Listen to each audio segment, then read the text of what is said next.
Majority Report with Sam Seder. The destiny of America is always safer in the hands of the people than in the conference rooms of any elite. Sam Seder. They are unanimous in their hate for me, and I welcome their hatred. We must guard against the acquisition of unwarranted influence, whether sought or unsought, by the military-industrial complex. The Majority Report with Sam Seder. Ever get the feeling you've been cheated?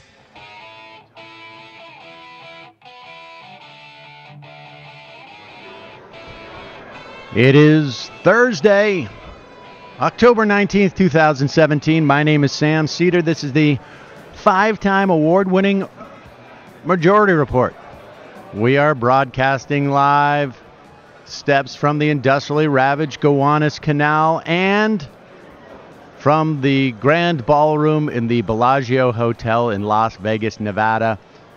Ladies and gentlemen, I am in Las Vegas, Nevada, here at the Bellagio Hotel at the Mass Torts 2017 conference, which, if you are a longtime listener of this program, you know I do twice a year. I head to this conference in Las Vegas and talk to plaintiffs' attorneys, trial lawyers, however you want to refer to them. But they are attorneys who go after often corporations, sometimes the government, trying to get redress for some harm that has been committed. And I'll talk more about that. But at the moment, sitting with me is Peter Mouget. He is an attorney with 11 Papantonio. Peter, welcome to the program. Let me just try and get Good morning. Thanks for having me. So, Peter, I want to talk to you a little bit about opioids. It's I think this audience is fairly familiar with at least the broad strokes of what's going on with opioids in this country. I've also spoken to Burton LeBlanc, and I'm gonna run that interview in a bit. This is a huge issue for the country. I mean, we're going to have record amounts of deaths again from opioid overdose. Broad strokes, give us a sense of how this crisis, how we got to this crisis, who the major players are, and then what folks here, and I imagine across the country, but from a legal perspective, what's going to be, how are these companies going to be held to account? Well, how did we get here, I think, was the first part of what you started. And it's when I first started looking at this, everyone wants to point to the doctors and the pill mills and the overprescribing. And there's definitely a lot of different ways that you can look at this. And there's definitely a lot of blame and a lot of fingers to point. We are focusing on the distributors, which, after a significant amount of analysis and investigation, I believe they were the ones, those companies, McKesson, Amerisource, Bergen, and Cardinal, big three, have 85% of the market share. Distributors, well, they claim... Okay, wait a second. So just back up for one moment. So the big manufacturers of these drugs are like a Purdue, right? That's right. In particular. And then OxyContin, right. They go to the distributors. What role, I mean, obviously the role the distributors plays is to distribute this. Yeah, that's way too simple. Right. Here's what, and I was fascinated when I started looking at this. 1970 Controlled Substance Act. It's called the CSA. That was when the distributor role began to be defined, and it's much, much, much more important than just distributing the drugs in unmarked vans. What their job was to monitor, identify, report to the DEA, and investigate suspicious shipments, which is high-frequency orders, numbers of pills into small communities, anything that was suspicious, any red flags.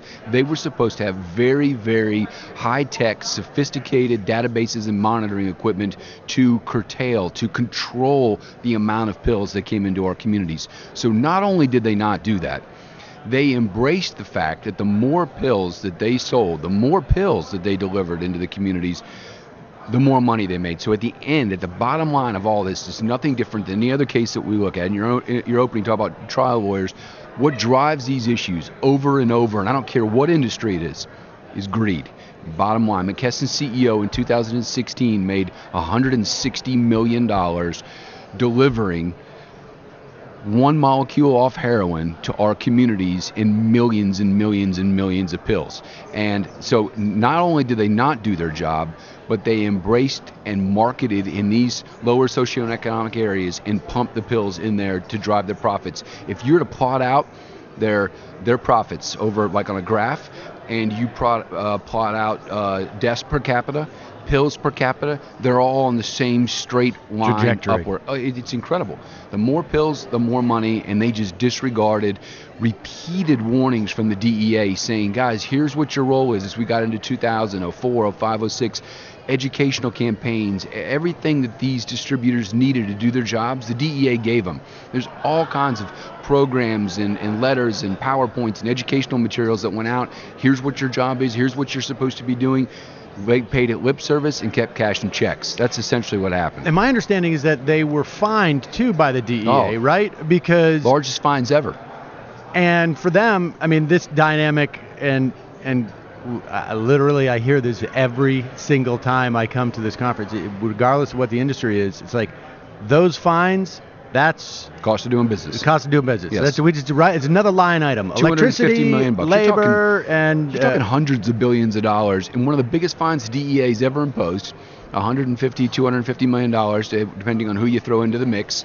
Those were the level of fines. It doesn't deter. It doesn't work. It's not working. These fines don't work. It's cheap. It's too cheap. Is there? I mean, and then we have also the big Washington Post story that dropped very well done just Sunday that outlines how not only did the fines not work, but the response from these distributors and drug companies was turn around and basically lobby and almost and successfully changed the law so that they had more latitude to do this type of thing. And you and I have talked about this before. It's known as the revolving door. So yes, they lobbied, but what the industry, I don't care it doesn't matter which industry, it's the securities, Wall Street, whether it's big pharma, they hire former DEA investigators, they meaning the big three or the industry. They'll hire all these regulatory investigators who are supposed to be cracking the hammer and keeping everybody in line. They hire them from the industry, and then hire them from the regulators, right, and then bring them into the industry, and now they're sitting on the other side of the table, and that revolving door, they go back and forth. So the regulators know if I'm too aggressive, if the fines are too big. I put people in jail like Renasisi, former DEA head that ran a lot of these investigations. He was on the 60 Minutes piece. He was pretty much ostracized because he was too aggressive, right, and run out of the industry. And they know if they're too aggressive on the regulatory side, they're not going to get the fancy job as the lobbyist or with the industry on the other flip side. So everything's soft. Kit gloves, cost of doing business, keep the fines low, no one goes to jail. Because if I'm too much of a pain in the ass, I'm never going to get the job on the other side with a big paycheck. And so that's a huge problem. There is and then it's not a question of like the DOJ could theoretically go out. I mean, could the DOJ, is there a criminal theory to this case? Could the DOJ, could a state attorney general say, look, you are, I get you getting fines, but you were so blatant in flaunting those fines that you've crossed into some type of criminal, I don't know what the theory would be, negligence, some type of homicide or something like that. Like, you should have known, based upon just the data that you had, that there was clearly mass addiction. Well, let's take the numbers, and no one knows exactly how many pills were going into which communities and which pharmacies. The distributors were supposed to be reporting those numbers back to the DEA. Now, the DEA keeps it in a super secret database called ARCOS, and every single pill, starting from the manufacturer to delivery, is supposed to be tracked and monitored, and it's kept pharmacy by pharmacy, county by county, state by state. West Virginia is the only state that we've seen the numbers on, and there we've only seen summary data. They came out in a lawsuit, and the numbers in West Virginia are absolutely insane. 780 million pills, 100 over a 6-year period, 130 million on average in a state that has 1.8 million people. Right. So if that doesn't put somebody on notice that the first time maybe you get a hall pass, guys, we got a problem. But to do this year after year, decade into another decade. And I mean, do you think there is a criminal theory to this case? I do. We added a RICO count. We added an organized corruption conspiracy claim, civil claim to our counts. But I think if you had a skilled U.S. attorney, I think you could put together and wait till the discovery comes out. If they're not going to do it now, I mean, they can convene a grand jury and get paper a lot easier than we can. They have a lot bigger stick than we do when it comes to getting paper. So, all right. So I and I'm going to play this interview with Burton LeBlanc, and we cover some of this territory. But let me ask you this: relative to the my understanding is that the theory of the case, or at least in terms of like the plaintiffs, you're going to the counties, you're going to the municipalities, right, and there is an analog between the damages that you that you are pointing out to the tobacco strategy, right, which is to basically say, we as a county / state / municipality are having to expend enormous amounts of resources to make sure that we cover this stuff. Right. I mean, that we deal with this. We've got to deal with the idea of having this many addicts. Like, why? What is the difference between what happened with the tobacco settlement and this one? There's a lot of overlap between the two, and I mean the way we're looking at the damages, the taxpayers have borne a lot of the damage and harm caused by the distributors. So our damage model is, I call it kind of two buckets. One's retrospective. I mean, how much money have we spent on task forces? How much money have we spent on jails? All the kids that are being born addicted to opiates that we have to wean off, in the court dockets that we have to deal with, child welfare dockets, the Narcan that they administer, the first responders, all of that you add up, and that's the retrospective damage model. And that's similar to tobacco in that tobacco also had Medicaid reimbursement to the states, paid for treating people with lung cancer, and tobacco that the taxpayers bore the cost of of those diseases. That's similar. But to me, the more important damage bucket, or the piece, is the prospective, and that's where I feel, as a trial lawyer, gets me up in the morning to that I can make and drive policy change. So what we're trying to do on the prospective is to hold these distributors accountable and say, you got to clean up the mess. You have to provide the treatment for this generation of people that we now have addicted to opiates and heroin. We have to get the treatment facilities, the doctors, the fundings, because this isn't a 30-day, 60-day treatment program that you're in and out. These are people that have been addicted to heroin and opiates for years, that need life skills to get back in to be functioning members of society. That's one. You have the task forces keeping us safe. You got to get those the police beefed up. Everybody knows the police forces are all undermanned and underfunded and don't have the and then you also have the educational component of, so kids can look and know that the medicine in mom and dad's medicine cabinet is just as dangerous as any drug or needle you get on the street. So those three pieces, prospectively, the health, the safety, and the educational piece, also similar to tobacco. There's a lot of overlap to tobacco. My understanding is that some people feel that some of the tobacco funds did not necessarily get to the funds coming from the tobacco were not expended in a way that would necessarily benefit. You're right. There is some criticism, and now what I do think is different, and I like this is a dramatic difference, is that tobacco is state-driven. And here, these are communities. I represent about 100 cities and counties, Indian nations across the country, and these are community-based solutions. We're working with local universities, local hospitals, and saying, you tell us what you need to fix the problem. So this money, what I hope to see, is it goes right back into the communities, not fixing potholes, not putting in more red lights, but to actually go directly to the problem and build and create infrastructure to treat people. So I think that's tremendously different than tobacco, where this money goes right into the grassroots type efforts. So, all right, lastly, let me ask you this. How does this work from a practical standpoint? Because my understanding is that the plaintiffs that we're talking about could be anywhere from like the state of Arizona to a county in South Ohio. Is there one case that sets, like I understand in the context of the C8 litigation, right? There is the defendant. There's a pool of 3,500 in that instance, in this one particular case, of potential, or who are plaintiffs, I should say. The defendant chooses one case to try, then the plaintiff chooses one case to try, and that starts to give the parameters of what a settlement might look like. But how does that work in this context when you have sort of not apples to apples situations here? You have a county here that may be more expensive to do certain things because of the nature of the county, or a state. I mean, how does that work? That happens a lot, and those cases often get consolidated in what's called an MDL, or a multi-district litigation, which is what happened in C8 as well. But it's very common that the damages and the metrics are different.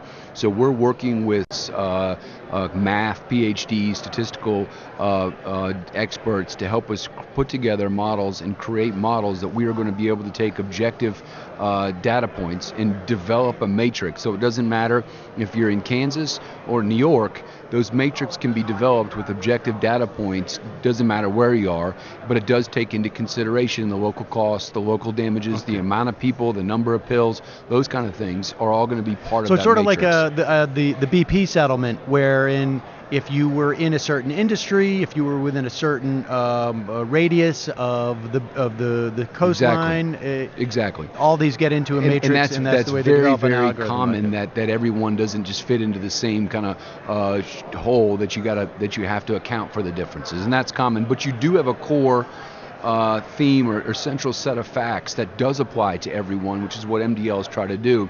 Create some economies of scale and some efficiencies in the court system, so you're not taking the same deposition hundreds or thousands of times, but those set of facts can apply to each one of these cases.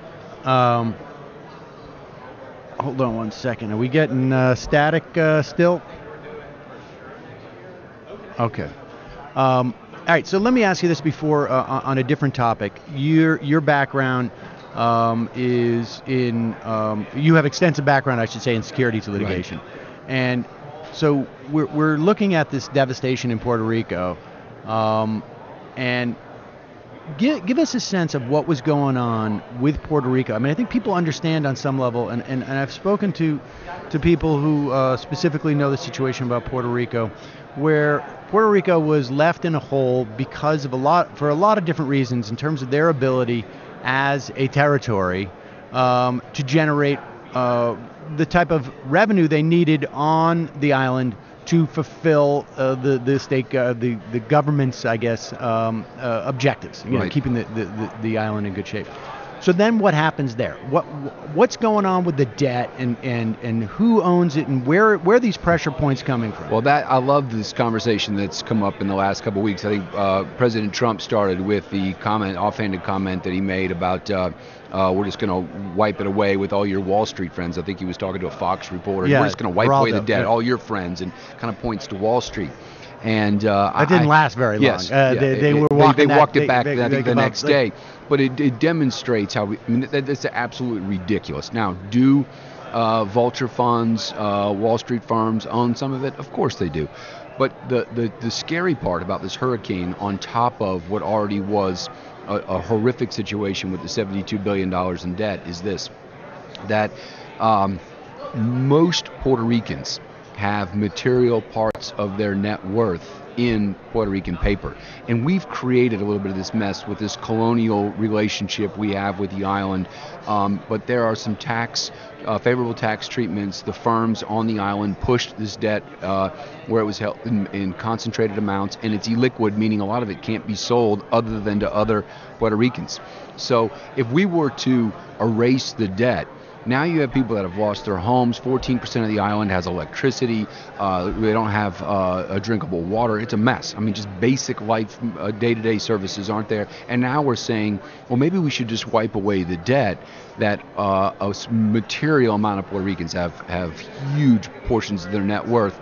And they're looking at, because there's So you're saying that there's a lot of Puerto Ricans who have bought these debt in the form of bonds, yes, and they're bond holders. Yes. And creditors. If there's a default, it will hurt the people on Puerto Rico. And there already has been defaults. So the payments are behind, and the governor has said that they're going to run out of money at the end of this month. So if they run out of money, the same people that just got crushed with this hurricane also, and they're counting on their bonds income to pay their bills, now their income stream is going to get shut off. How widely dispersed are the ownership of those bonds? I mean, is it concentrated in a few hands of wealthy on the people? island? Yeah. No, it's everything. I represent 300-400 individuals. It's everything from butchers, policemen that make $40,000-$50,000 a year, to we have clients that are worth $25 or $30 million. One thing that's consistent is that 70, 80, 90, 100% of their debt, of their holdings, are in Puerto Rican paper. So if we were to shut off the income stream or wipe away the debt, the people on the island. So what's the solution to this? I mean, where does it come from? Because it can't possibly come from. Let's go back to the same point we were talking about with the opiates for a second, as far as holding some of the companies liable. You had huge banks on the island, UBS, Santander, which is a Spanish bank, one of the biggest banks in the world, actively pitching and promoting issuing more debt. It's almost like I kind of analogize it. I have two kids in college. It's the, putting money on credit cards, and it just keeps expanding. Almost half of the $72 billion is interest. It's just pounding and stacking. So the problem is, at this point, where are we going to go to fix to get the money to pay the debt and to pay the income? And to be accountable. I mean, they have to chip into this pot. I mean, I've seen documents from senior management on the island actively promoting issuing more debt and how to structure it, could issue it and get very creative with the credit ratings just so they could earn more fees. And they knew that there were problems with how much debt, and they knew this was a house of cards that was going, a matter of when, not if. So I think you collect some money from the banks. I'm waiting for the island to pursue some of the recommendations that were made. That's one pocket. I think the people that own the debt are going to need to take. I mean, I think it's inevitable. And I think some of it's going to have to be in the form of aid from the U.S. And right. It happened in Detroit. We've done it there. Why not do it on the island? It's going to be a multifaceted. It's going to be a year. It's going to be before this gets fixed. Wow. Peter Mouget, I really appreciate your taking the time to talk to us about both. Thanks for having me today. It's always a pleasure. All right. Talk to you soon. All right, folks. In a moment, I'm going to be talking, hopefully, to an attorney who has been working on equities. And hopefully he'll head here shortly. Just to remind people, we jumped right in, but I mean, I think you just do issues that Peter Mouget has been talking about. Oh, here he is. And I'll get to this. Micah, hi. We're live. Have a seat. So, Micah, just tell me, you're from the Atkins firm in Birmingham. That's right. So our principal office is in Birmingham, Alabama. In November, we will be moving our principal office from Birmingham to Brentwood, Tennessee, just outside of Nashville. And we also maintain offices in Dallas, Texas, as well as Houston, Texas. Micah Atkins, tell me, my understanding is that you're working on the Equifax case, is that right? That's right. So I work on Equifax cases, but probably in a little bit different aspect than maybe. So there have been dozens of class cases brought because of the data breach. However, I represent consumers who are victims of identity theft, mostly in individual cases. And so, all right, but give us a sense, broadly, of where do you, when you represent people who are dealing with identity cases, like what is the, is this, tell me what's involved in that? Like, where does a lawyer come in that instance? So you're asking a question that not only other lawyers ask me, but consumers direct. They don't know that there's lawyers out there like myself who represent identity theft victims, and in fact, they think maybe I need to go get a credit monitoring product, something like LifeLock, for example. But instead, where I come in is I represent consumers under one federal statute, generally. That's the Fair Credit Reporting Act, which was enacted first in 1970 and later amended in 2003 to help combat identity theft by providing rights and remedies for identity theft victims. So, I mean, who provides those remedies? I mean, who's got liability in that situation? Right. So Congress, when it amended the Fair Credit Reporting Act to combat identity theft, realized what happens once an identity theft victim's information is used and it's out there. And let's say best case scenario that the identity thieves get arrested. It's 1 out of 700 identity theft complaints ends in arrest. Very unlikely they'll even get arrested, let alone convicted. But those victims, their personal information is still out there. Their names, personal identifying information such as social, date of birth, items that more likely than not will never change, are bought and sold like drugs on the street. In other words, your personal identifying information is a commodity that can be bought and sold on the street. Congress realized, okay, let's say best case scenario, identity thief gets incarcerated, prosecuted. What happens to Mr. Identity Theft victim and the accounts that were opened up without his authorization or consent? Well, they come onto his credit report at Equifax, Experian, TransUnion. And so what Congress said is, look, we have to give these identity theft victims special rights to help eliminate this collateral damage that's a result of the underlying identity theft. So one of the rights that consumers got was the right to get a free credit report if you're a victim of fraud. So you now can ask Equifax, give me my free credit report because I believe I'm a victim of fraud. Right. And so we all have access to that. And so, so where do you come in here? So, I mean, they're obligated to give free credit reports, which, I mean, seems to me to be a pretty low bar for this stuff. I mean, so what do? You recoup from banks or from? So here's how it works, and you're right. This low bar. I mean, we didn't ask Equifax, Experian, or TransUnion to store our most personal, private financial information about us, our addresses, every address we've ever. We never asked to opt in to this system. These companies elected. This is their business model. Let's harvest as much information we can and sell it. Big data. And so when these companies harvest your big data and their primary business is a report, it's not you as the consumer, as the customer. It's, hey, we want to sell your credit report to Bank of America. Right. Wells Fargo. Okay, that's our business model. That's how we make 90% of our revenue. Congress said if you're going to do those things, you must have and follow reasonable procedures to assure the maximum possible accuracy of the reports that you sell. And if you don't, and you sell reports with false information, such as information that's a result of identity theft, and you knew it or should have known it, then you may be liable for a negligent or a willful violation.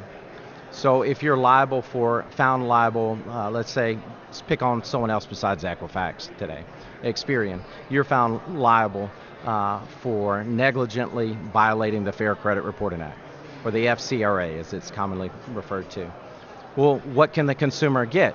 Well, they can get actual damages. Actual damages include monetary relief for things such as a lower credit score, right, a credit denial, unfavorable interest rate. It also provides for actual damages for emotional distress, mental anguish. As you can imagine, identity theft victims experience when they can't get this false, fraudulent information off of their credit reports. So it would go down something like this. Somebody steals my information. Let's put aside for a moment the Equifax hack, because I just want to ask you about some of that litigation. I know you're not involved in it, but I know that you have some awareness of it. So my information's stolen. Somebody goes and opens up a couple of credit cards in my name, goes out, spends $30,000, $20,000, $10,000, whatever the credit limit would be. For me, maybe $10,000. And but they do it on 3 or 4 different credit cards. They rack up $40,000 in debt. I'm not going to pay that. This goes on my credit rating as like the guy's a scofflaw, and I go to buy a car or buy a house to get a loan. They say your credit's just really bad, and I call these different Equifax and Innovis, I guess, and Experian, and I say, hey, that wasn't me. And they say, well, look, there's nothing we can do about it, or the bar for me to prove that is so high that I can't get there. That's when I can pursue them for damages.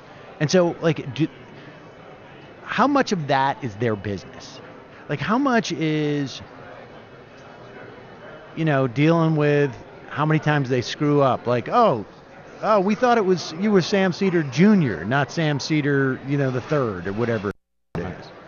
It's a big part of their business. It's such a big part of their business that the big three nationwide consumer reporting agencies, Equifax, Experian, TransUnion, have made a business decision to outsource the reinvestigation process. And I use the word reinvestigation because it's a term of art under the Fair Credit Reporting Act, which says credit reporting agencies, you are supposed to have already investigated this information before you put it on the consumer's file. So when you get notice of a dispute from a consumer, you must reinvestigate the disputed information. So they call it a reinvestigation to imply that they've actually investigated in the first place, when in fact they just got a note from a bank or something. Exactly. And so how much of their business is it? It's a big part of their business. It's such a big part that as a business decision, they have elected to outsource this work to other countries. For example, Equifax has used companies in the Philippines to do this type of work for them, where, by the way, in the Philippines, the native language is not English. It's a language called Tagalog. And for these workers there, they may not even have telephones at their desk, access to the internet, access to email, where if a consumer disputes something, that this person in the Philippines could actually communicate with the consumer and say, hey, can you give me some more information about that? Likewise, Experian. But isn't there? I mean, and I guess maybe to a certain extent, we're hearing some of this out of like the Consumer Financial Protection Bureau and Elizabeth Warren in hearings. But it seems to me that this reinvestigation bar, aren't there standards that should be applied to these what constitutes a reinvestigation, as opposed to like just. We put it on these folks' desks. I mean, they say a professional reinvestigation company. What more are we supposed to do? So under the Fair Credit Reporting Act, Congress says it must be a reasonable reinvestigation. Hence, where a consumer advocate can come in and explain to a jury what is and what is not reasonable. And just as I pointed out, is it reasonable that these persons in the Philippines, their native language is not English? They don't have telephones on their desk. They cannot email anyone. They can't raise the flag to run something up the flagpole to say, hey, can someone else come in and take a look at this? So a jury gets to determine the answer to that question. It feels like there needs to be some type of statutory reform for what these companies have to do. I mean, that seems to be like a lot, like to have to take each of these cases to trial, or do you spend your time just negotiating with the business affairs office of these places, or the legal remedy department or something like that? Both. So you have in-house counsel, and all these, the big three have national counsel who defend them in these cases nationwide, and it is a business decision on what's paid to resolve these cases.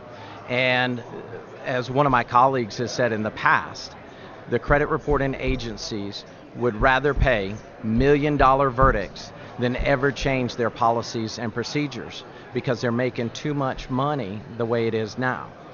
Right. And so as long as they make it, it almost feels like one of those, when you call into customer service, you get that first person like, we can't possibly fix that for you. And if you stay on the line for long enough, they bump you up to someone else who will fix it for you. But they just need to play it out for as long as they can. They ultimately have probably some type of matrix in their office where they're like, this happened, this happened, this happened. This is worth between X dollars and X plus $10, and after 3 months we settle, and because that'll be as long as we can string it out, and then we just move on. It's a cost of doing business. It's paying the toll. Oh my God. I keep hearing that here. It's depressing. So, from the Equifax hack situation, I imagine this is not going to be the last time this happens, and I imagine that we're going to see more and more. Like, we don't know what percentage of those 143 million files. Like, I know that when I plugged my thing in there after the arbitration clause was removed, they suggested that I might have a problem, and I just froze all my credit to all three of those things. A little bit of a pain, but I get the peace of mind. What happens? I mean, what is the fix for this? So you used the word you froze your file after that. I contacted I guess 4, right? I don't know what Innovis is. So there is Innovis. Innovis is kind of coming onto the scene. They're building a database now. They will become the 4th nationwide consumer reporting agency. They've continued to acquire smaller consumer reporting agencies throughout the U.S. What's the value to this is like a business-to-business type of industry, right? I mean, they're selling this. They're not selling it directly to the consumer. They're selling it to other businesses. What is the value to having 4 of these things? So the value to the business customers could be price points. Perhaps this business may offer similar information at a lower price point. Hopefully, we would expect that the consumer reporting agencies would be braggadocious and say, buy a file from me. They're the most accurate reports out there. So perhaps by having a 4th player may either... I mean, it didn't even feel to me that like the business people necessarily... I mean, I guess the value of it being completely accurate is that they get a better assessment of what their risk is in terms of lending, providing credit. But every time we have another one of these companies, it just feels like, we're upping the chances that this information is going to get spread out across wherever. That's so true. And, we're kind of focusing on the big 3, maybe soon to be the big 4, inclusive of Innovis. However, there are over 300 consumer reporting agencies in the United States, 300 companies that you have probably never heard of. And these companies don't just sell credit reports, they sell consumer reports. And consumer reports are any reports that are provided to third parties to determine a consumer's eligibility for credit, employment, housing, or insurance. So there's companies out there like LexisNexis, for example, who is a consumer reporting agency also. There are companies out there like First Advantage who sell background reports to determine consumers' eligibility for employment.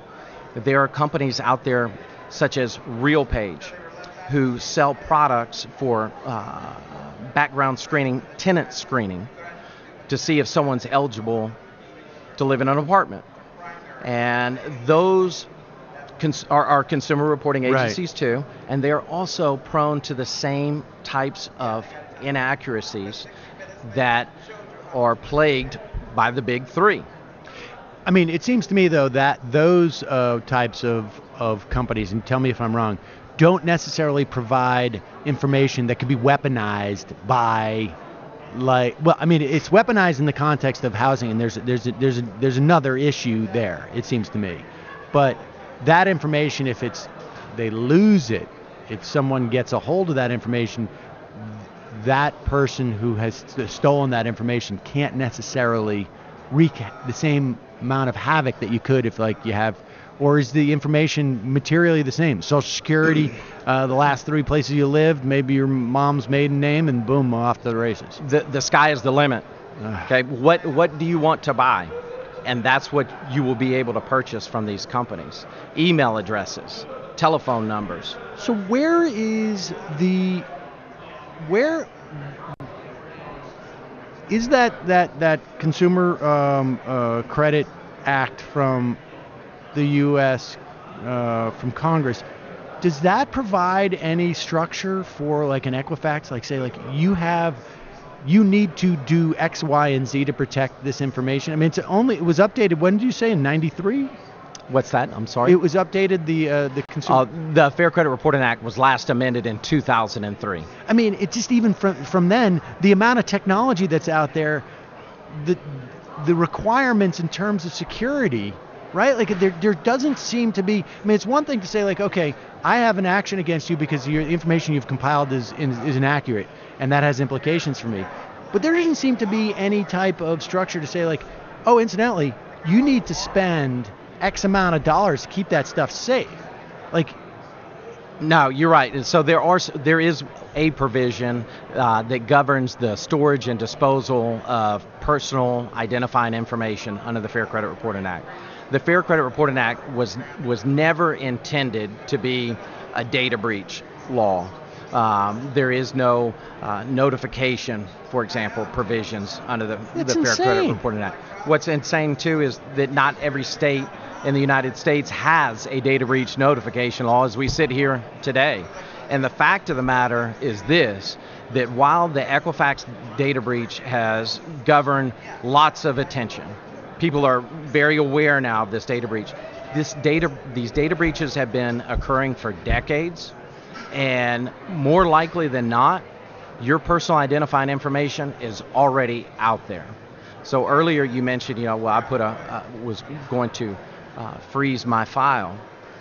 That's exactly what everyone should be doing, because you just think about this, for one day, if every consumer in America put a freeze on their Equifax, Experian, and TransUnion file, because you have to do it at all three. Yes. You can't just do it at one. I did Innovis too. I didn't even know what it was. I'm Excellent. glad. Tell me it's a legit company. Excellent. I'm not legitimizing Innovis, but it is a real company. Okay.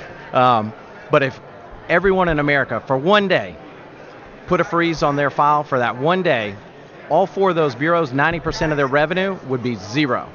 In other words, they would only have 10% of their daily revenue because all the Americans had put a freeze on it. Instead, the bureaus do not want you to do that, because as soon as you put a freeze on it, they cannot sell your report. And what the bureaus would prefer to do is sell you another product. Hey, buy credit monitoring. Right. We'll tell you when your identity has been stolen, right? You'll get a notice. Hey, someone just bought a TV. Do they own those companies? Yes, very much so. Like it occurred to me, during this whole Equifax thing that like, hey, how do I know that LifeLock isn't owned 75%? I mean, you're getting it on both ends. Well, and you bring up LifeLock, and so I have to share with you my view on LifeLock. Because it's a question that I'm asked everywhere that I go and speak about, hey, well, should I get a product like LifeLock? And I say, well, I was in New York City, and I walked out of a building in Manhattan. Here's one of these billboard trucks. And it's got this guy's face on there. He's wearing a suit and tie, and it's got his name on there, and it's got his social security number and his date of birth. And I'm going, who in the world is this guy? I mean, this is not smart. We're in New York City, and here's name, social, etc. Well, he's the CEO of LifeLock. And that was one of their initial marketing pitches. Well, guess what? He had his identity stolen. Okay, it gets better. So the Federal Trade Commission begins to investigate LifeLock and says, look, we believe that your advertising is false, deceptive, misleading, because your product does not prevent identity theft. You just tell people hey, there was an account opened up. So they got fined. They had to pay the toll, $12 million.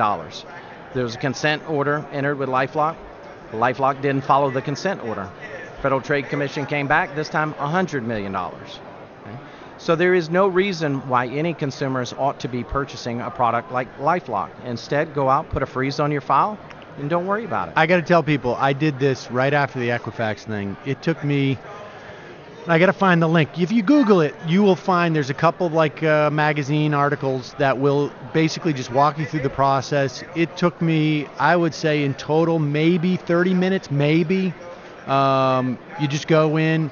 Each one has a slightly different process, and it'll be a pain if I'm like applying for a credit card or if I'm applying for a mortgage or something like that. I got to go and get like a 1-day unfreeze from these places, and I imagine there'll be something involved in trying to coordinate the ask from who's giving me the loan to the. But I feel much better about it. I'm not, So okay, so let me just finish with this in terms of that Equifax breach. So what is there? I mean, could Equifax the suit? I imagine there's a bunch of probably I would imagine class action suits that are forming litigation to go after Equifax and saying you had an obligation to keep this stuff protected more. It seems to me like if it's illegal for somebody to steal my data, why isn't it illegal for someone to sort of just collect my data? What is the distinction between, I guess it's like, maybe these hackers would be charged with hacking, but what if, that seems like a fine line. Like, this is information about me that I haven't authorized anybody. Like Google does probably the same stuff, not necessarily the same information, but a whole mess of it. But I opt in to Google. I may not know, and that's a separate question as to what, how opaque that is. But I never ever did anything that authorized Equifax. There was no little checkoff box. There was none of it. So why are they authorized to collect my information? I guess in other words, so fundamentally, how is Equifax any different than the hackers, right? Yeah. I mean, they're coming into the computer system, the hackers, and getting the information, and Equifax is getting it from wherever they get it from. How is that any different? I don't know that it is, because you're right. None of us checked a box to opt in to Equifax's database. None of us checked a box to opt in to Experian or TransUnion's. And I do think that it is a major privacy issue in this country that should be addressed. Europe has done this and is continuing to do this as far as privacy laws there, which are much more stringent. And I think that what we've seen in the United States, the trade-off has been nowhere else in the world can you get credit as quickly as you can in the United States. And the reason why you can do that is because you can walk into a Best Buy, talk to the person behind the counter, and see what you get approved for credit-wise by giving them your name, address, and a social security number. Within 30 seconds, they turn around and tell you whether you're approved, and if so, for what amount. And that's from the industry side, the trade-off is, look, this is the American credit system. Equifax has been in the United States since 1900 doing this business. Weird. And in the old days, they had file cabinets. In local towns, they had offices throughout the United States where they actually had a file cabinet with a file with your name on it. And storekeepers would come down the street and ask, hey, do you have a file on Micah? Well, yes, we do. Let's pull it up. And they'd pull out the file and they'd tell them, hey, here's what other storekeepers' experience has been with Micah. You make a decision whether you do business with them. Interesting. Well, Micah Atkins, thank you so much for your time today. I really appreciate it. Thank you very much for having me. Enjoyed it. All right, folks. And so what we're going to do now, I think, is we're going to let's play. What do you guys think? Back in, are you still with me on the video? Yeah, we're still here. We're good. You looking to do some sound? Yeah, all right. We can do that. I have that one other interview from Burt and LeBlanc about the opioids, but maybe we'll play that tomorrow as well. And anticipating a couple other interviews. We'll see. It's before we go. I walk around. House. Yeah, I think we'll do that. I mean, I just want to reiterate to people about, particularly in this day and age, one where the regulatory function of our government is, I think, under unprecedented assault. The importance of the work that people do here. It's very strange for me because but I think for people who've listened to this program for a long time, we had Fran Lebowitz on, and she's way overdue to come back on. But we were talking about when it was that we felt money became an ascendant value, or I think it's probably always been an ascendant value in this society, but had sort of moved into overdrive.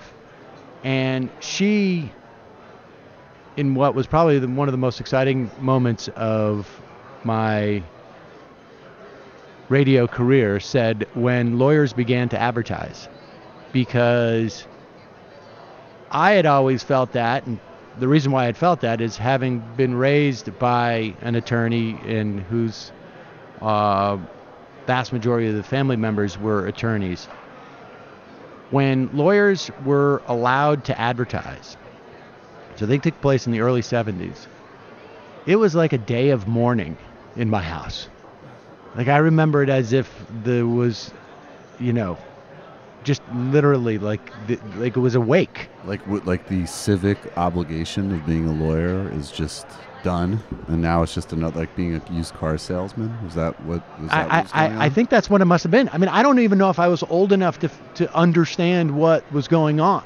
Like, it was as if something horrible had happened in the family, that you would, if it was a piece of fiction, it would be like, oh my God, someone died in a horrible, tragic, or someone in the family killed somebody else in the family. Whoa. But it was, in fact, just lawyers could advertise. How long was it after that happened that your father's firm started advertising? My father's firm, I don't think ever did. Oh, wow, nice. I mean, it's possible but they didn't do that type of work. Right. The firm, they didn't do that type of work. And so I grew up with a predisposition to look askance at trial lawyers and personal injury lawyers and whatnot. And I am agnostic on the question of personal injury lawyers. I think there's, in any industry, there's good ones, there's bad ones, that type of thing. But and many of the people here, they come to this conference because maybe they're practicing personal injury law, and then they learn about how to get involved in these large mass torts cases and multi-district litigation cases, etc. And there's just a bizarre mix of people here that range from being affiliates who feed cases to these firms that are actually working on them, to those lawyers that we sit down with here who are actually doing those cases. Over the years, I've interviewed Rosa Parks' attorney here. I think it was 2 years ago, maybe last year actually at this time, interviewed a woman who had sued Mike Pence. Maybe it was 2 years ago. I don't even know if he was the VP at the time. Sued Mike Pence in his role as Indiana state governor for cutting off the payments to foster parents of people who are foster parenting kids with disabilities. They needed to cut the payments for, of course. So there's a real mix here, but like if you get you take even a 10,000 foot view of this, the work that the people here do end up being used in like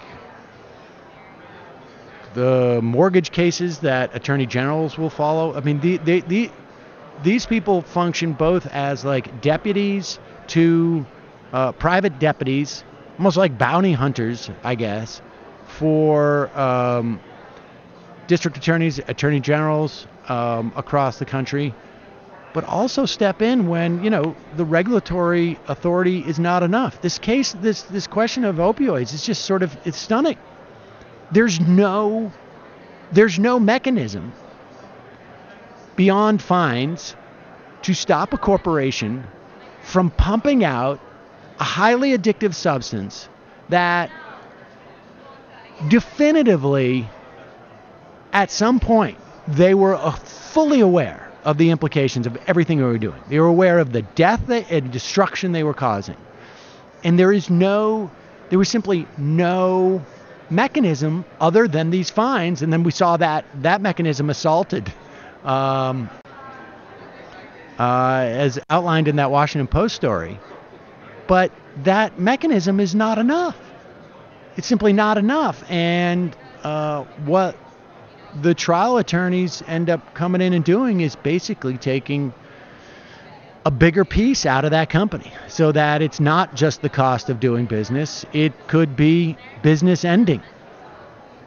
Certainly, it implicates the way that other companies do business. But, I don't know if we'll talk about C8 again. My understanding is there's other cases, but C8 is that chemical where Mike Papantonio was the lead litigator in a case that Dow Chemical ended up being on the hook for, I think, almost $1 billion+, maybe $1.5 billion, because they just willfully dumped an incredibly toxic substance into the ground and knew they weren't supposed to. It was just cheaper.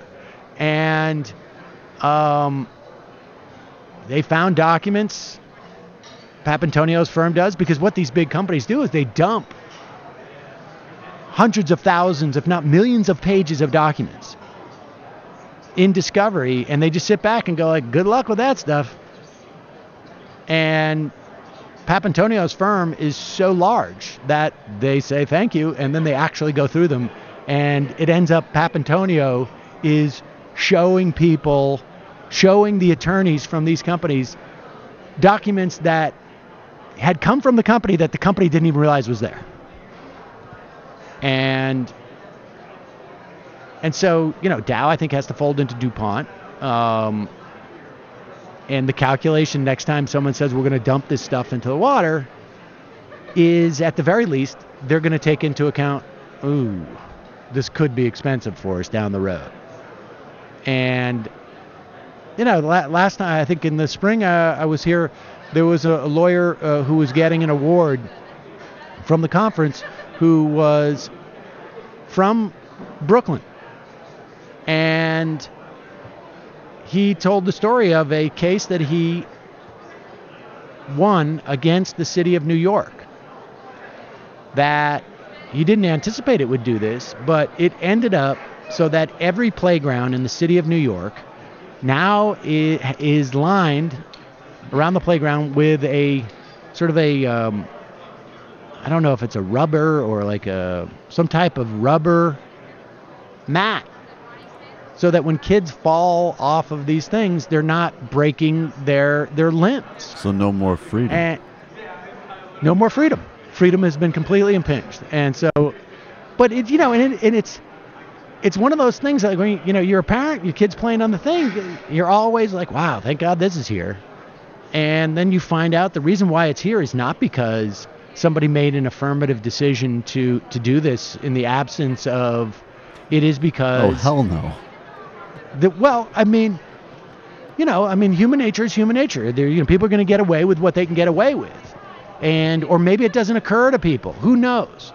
But in this instance, I don't know how many kids didn't break their arms or legs over the past 30 years that this was all in there. But, this attorney was like, I was just, some guy, and I materially impacted the lives of hundreds of thousands of kids, millions of kids maybe in New York over the course of 30 years playing on playgrounds. So,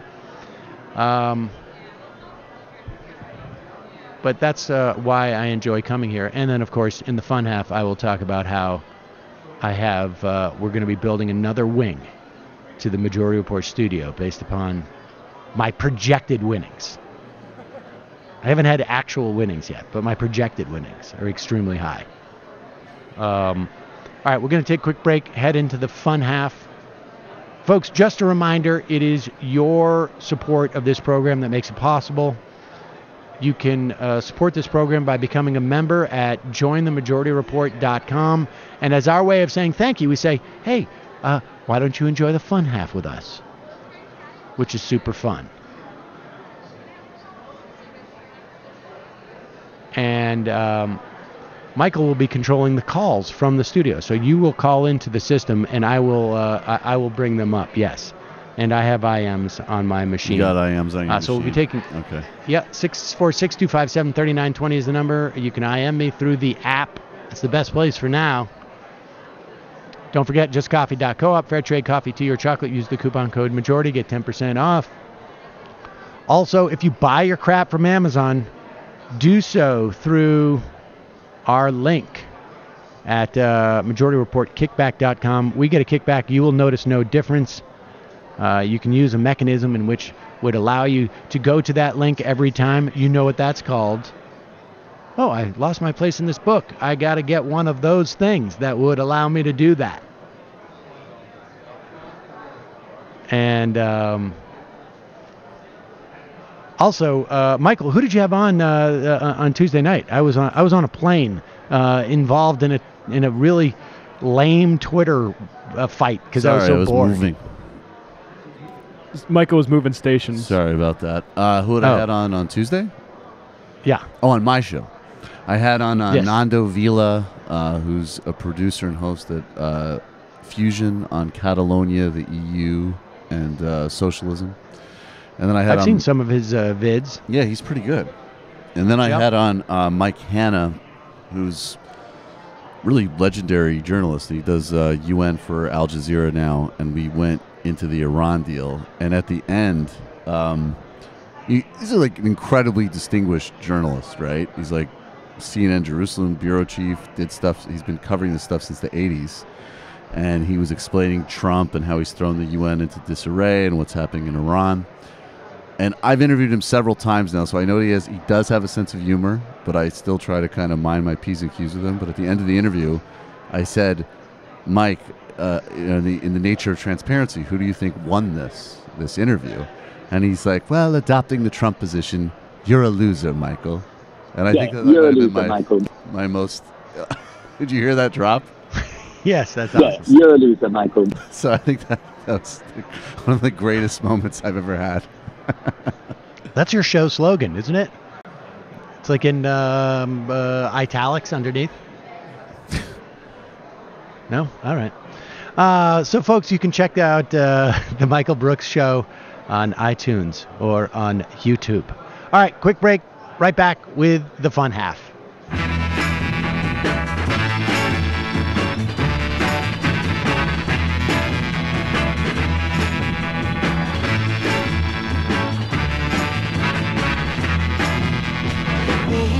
All the time. She said no, no, no, no, like to speak my mind. She said no, no, no, no, and I know her time's not free. She didn't waste none on me. Situation sad. She said no, no, no, no, things are looking bad. She said no, no, no, no, and if it was up to me, I'd tell her a thing or three.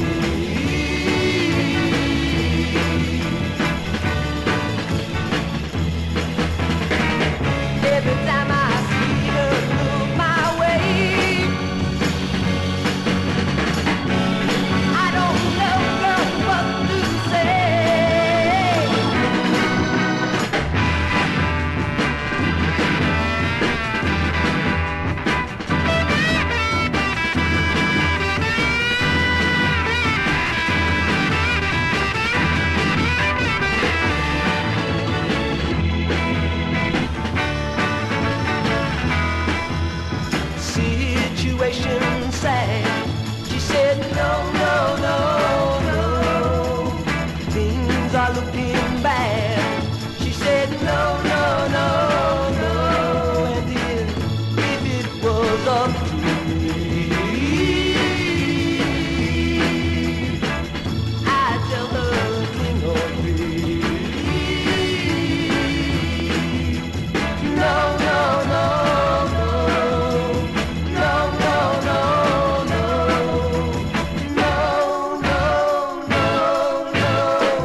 We are back.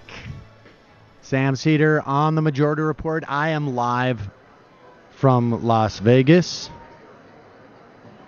Michael, Matt, Jamie, maybe Brendan back in the studio. Brendan's drunk. All I can see is the back of Matt's back. Brendan's drunk.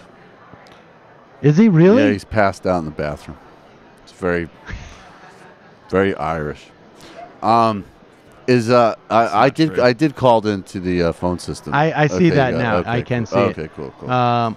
So let's try this out. This is the first time that we have tried this technology. What's awesome is now my road gear just keeps getting smaller and smaller. I can almost fit it all into a backpack.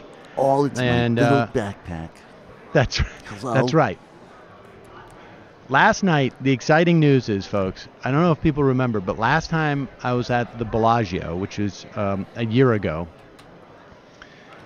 I came across a dealer who had me doubling on a 21, playing blackjack, doubling on a 21 against a 6 at a 6-5 odds blackjack table. I did it 5 times. I won every time.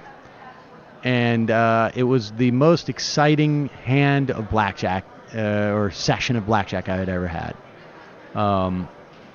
This guy says, you go wizardofodds.com and he'll give you all the odds. And so I found the guy last night, but he was working the roulette table. And I wasn't going to... I haven't figured out the strategy on roulette. I think the strategy on roulette is just keep walking. That's my strategy. So let's go to the phones. Try this out. You calling from a 367 area code. Who's this? Where are you calling from? Hello? Hello? 367. Where are you calling from? Hi, I'm calling from Hungary. You're calling from Hungary?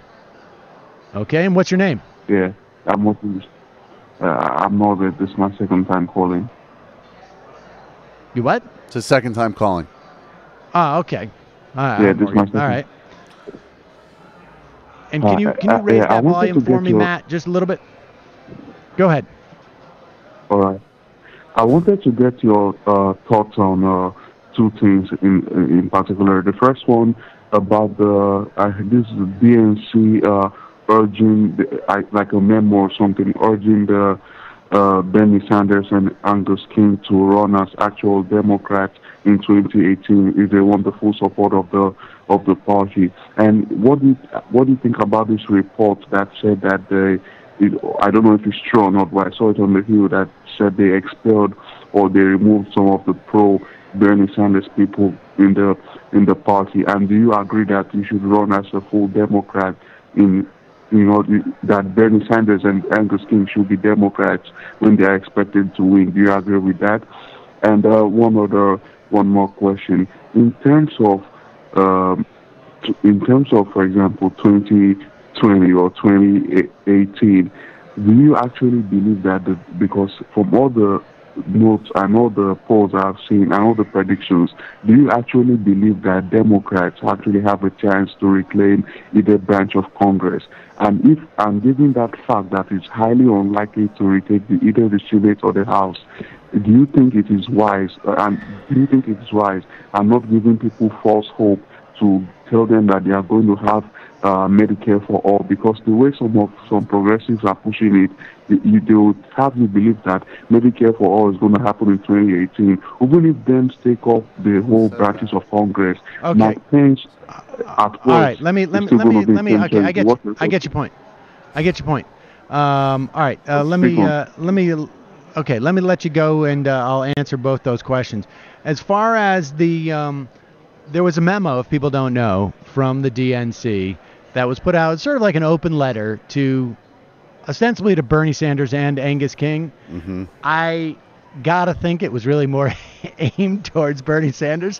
We all know who the letter was targeted at. It wasn't very subtle. No one cares about Angus. It's about me because I'm a baller and I'm the most popular politician in the motherfucking country. I imagine there was a lot of people who were like, "Oh yeah, Angus King," and no, it was all like, if we also say Angus, then they can't accuse us of being biased against Bernie. Was so clever. I mean, look, I don't think Bernie should do it unless he finds it to be politically advantageous for him to do it. Do I blame the DNC for saying sign up and register to be Democrats?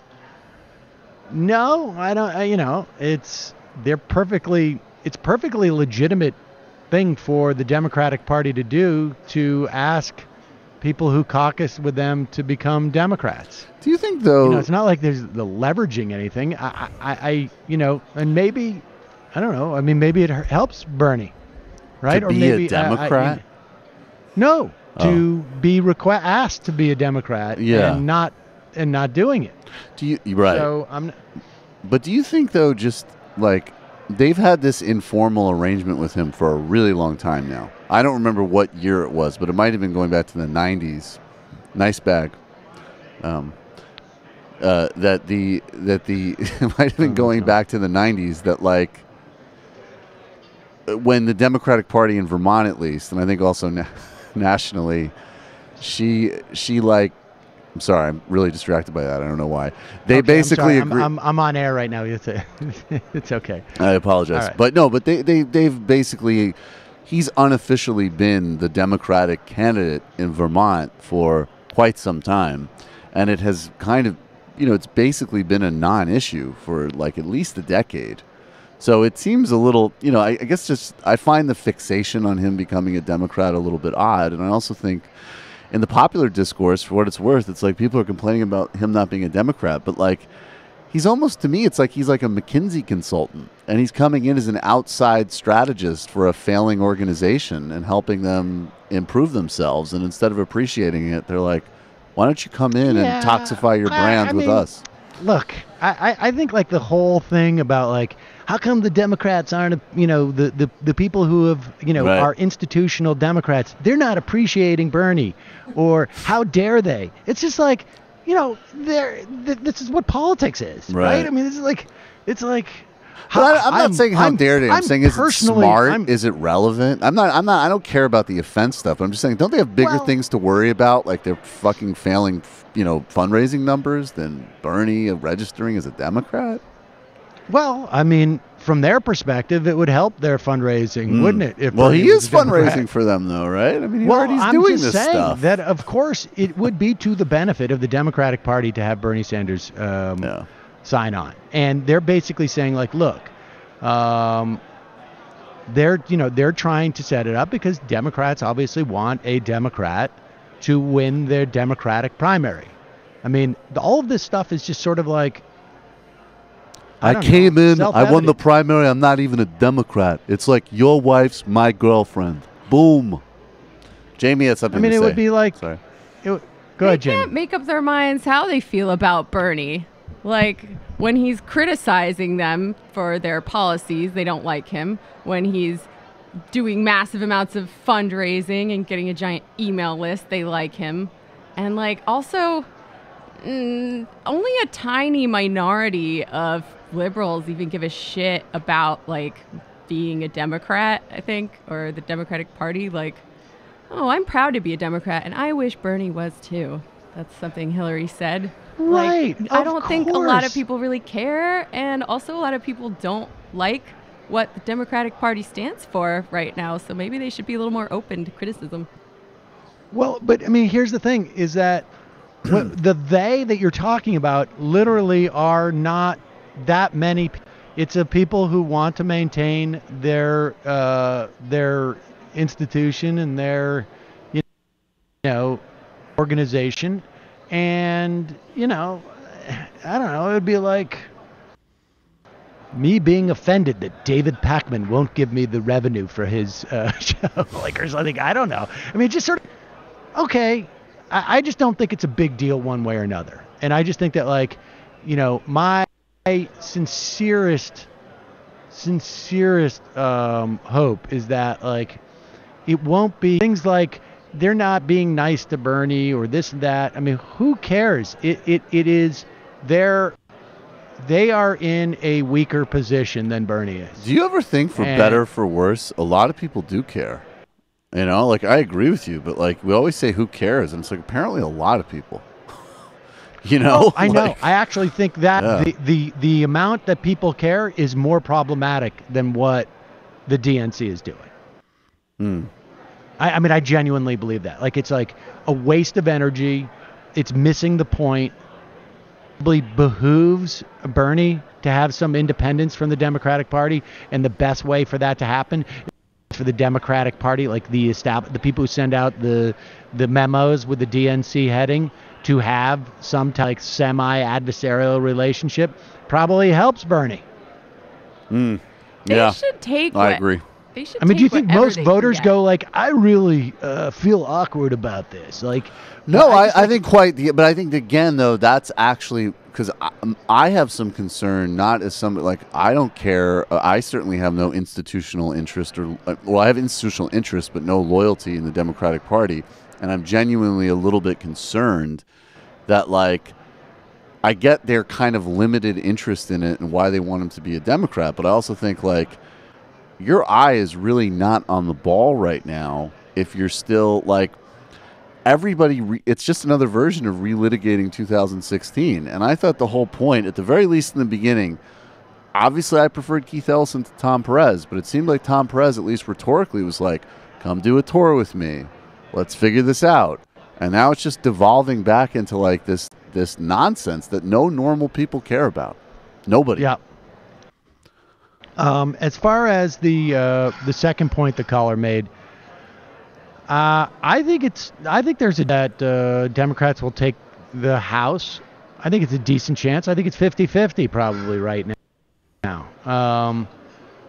And do I think it's problematic that get people's hopes up that they're going to bring air in? I mean, I think it's problematic that maybe some people don't understand how, government works. I think it will be problematic if the Democrats don't deliver on single payer when they have the House and the Senate and the White House. I think, the closest I could say to that would be card check. We were sold the idea that the Democrats would pass card check in 2008. Apparently, nobody really real intentions of doing that. And I think, but, 8 years later, there's a lot more power in the Democratic Party. I was talking to some folks who were here last night and saying, like, they were talking about how the Democrats on the Armed Services Committee had voted, I think it was, to increase the budget. And I was like, yeah, but in, 15, 16 years ago, it would have been, instead of just those 5 people on the most, sort of likely to vote for, if you're sitting on the Armed Services Committee, the idea that you're going to vote to support an increase in the budget is not shocking, let's put it that way, because that's where those people gravitate towards, right? They're getting all their money from defense contractors, and so they're putting money into their sort of patrons' pockets. But, people forget, it was like, 8 or 10 Democrats at least voted for George Bush's tax cuts before 9/11. Before 9/11. And today, they're not even sure if they can get Joe Manchin to vote for the tax cuts. I mean, it's... I would actually say he's... I mean, I don't, trust him for a second, but I would say, at least from some of his statements in the past couple of months, I would leaning towards no, actually. Yeah, I mean, this is... And of course, it's not because Joe Manchin in his heart is blah, blah, blah, or whatever, or he appreciates this or that. It doesn't matter, right? I mean, I don't care about any of that. The point is that, Cory Booker, I don't know if he is emotionally invested in single-payer health care or if he's just lying through his teeth. But the idea that he has to go out there and say he supports it is a function of what is emerging on the within and without on the left of the Democratic Party. And it's I think a function of us winning. They have no idea what we can do outside of the house. We have no idea what you could do from the podcast. Is this a new character? Left is Left Gorka. Left is Gorka. You have no idea what I'll do to the right now that I'm unleashed. I'm not appearing as an extra on Sex and the City anymore. Just wait what I'll do to the right wing. Oh, you're such a problem. Wait till people find out that underneath my near swastika medal beats a Che Guevara shirt. Whew. Imagine Gorka in a t-shirt of any kind. Not to body shame, but shit. This is my Club Med shirt. Special whites only Club Med. Aruba. Wait till people get a load of this. And he pulls out from his shirt a big golden chai.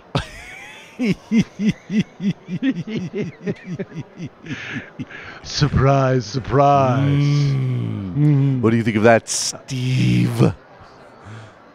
Okay, last night there was a debate between Bernie and Ted Cruz on the tax cuts. I did not see it. Michael, did you get a chance to check this out? No, didn't have a chance to catch it, actually. I caught, some of the highlights that we were going over, but it was kind of what you'd expect. People, I don't know if we pulled this, but there was the exchange that we pulled, and then there was another exchange where some audience member was like, apparently really threw Bernie off because Bernie was doing his, you think the Koch brothers deserve a tax cut? And the guy's like, I said all Americans, sir. And Bernie just kind of looked at him like, all right, well, you're an idiot. I said all Americans, except for, of course, those in Puerto Rico. Exactly. Well, here is Bernie explaining why paying more in taxes will benefit most Americans.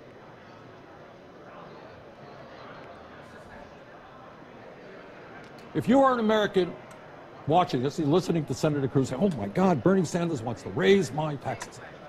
But let me also tell you what he's not telling you, is that we're going to do away with your private health insurance premium. Maybe you're a family of four today on an individual insurance account, and you're paying $15,000, $20,000 for your family.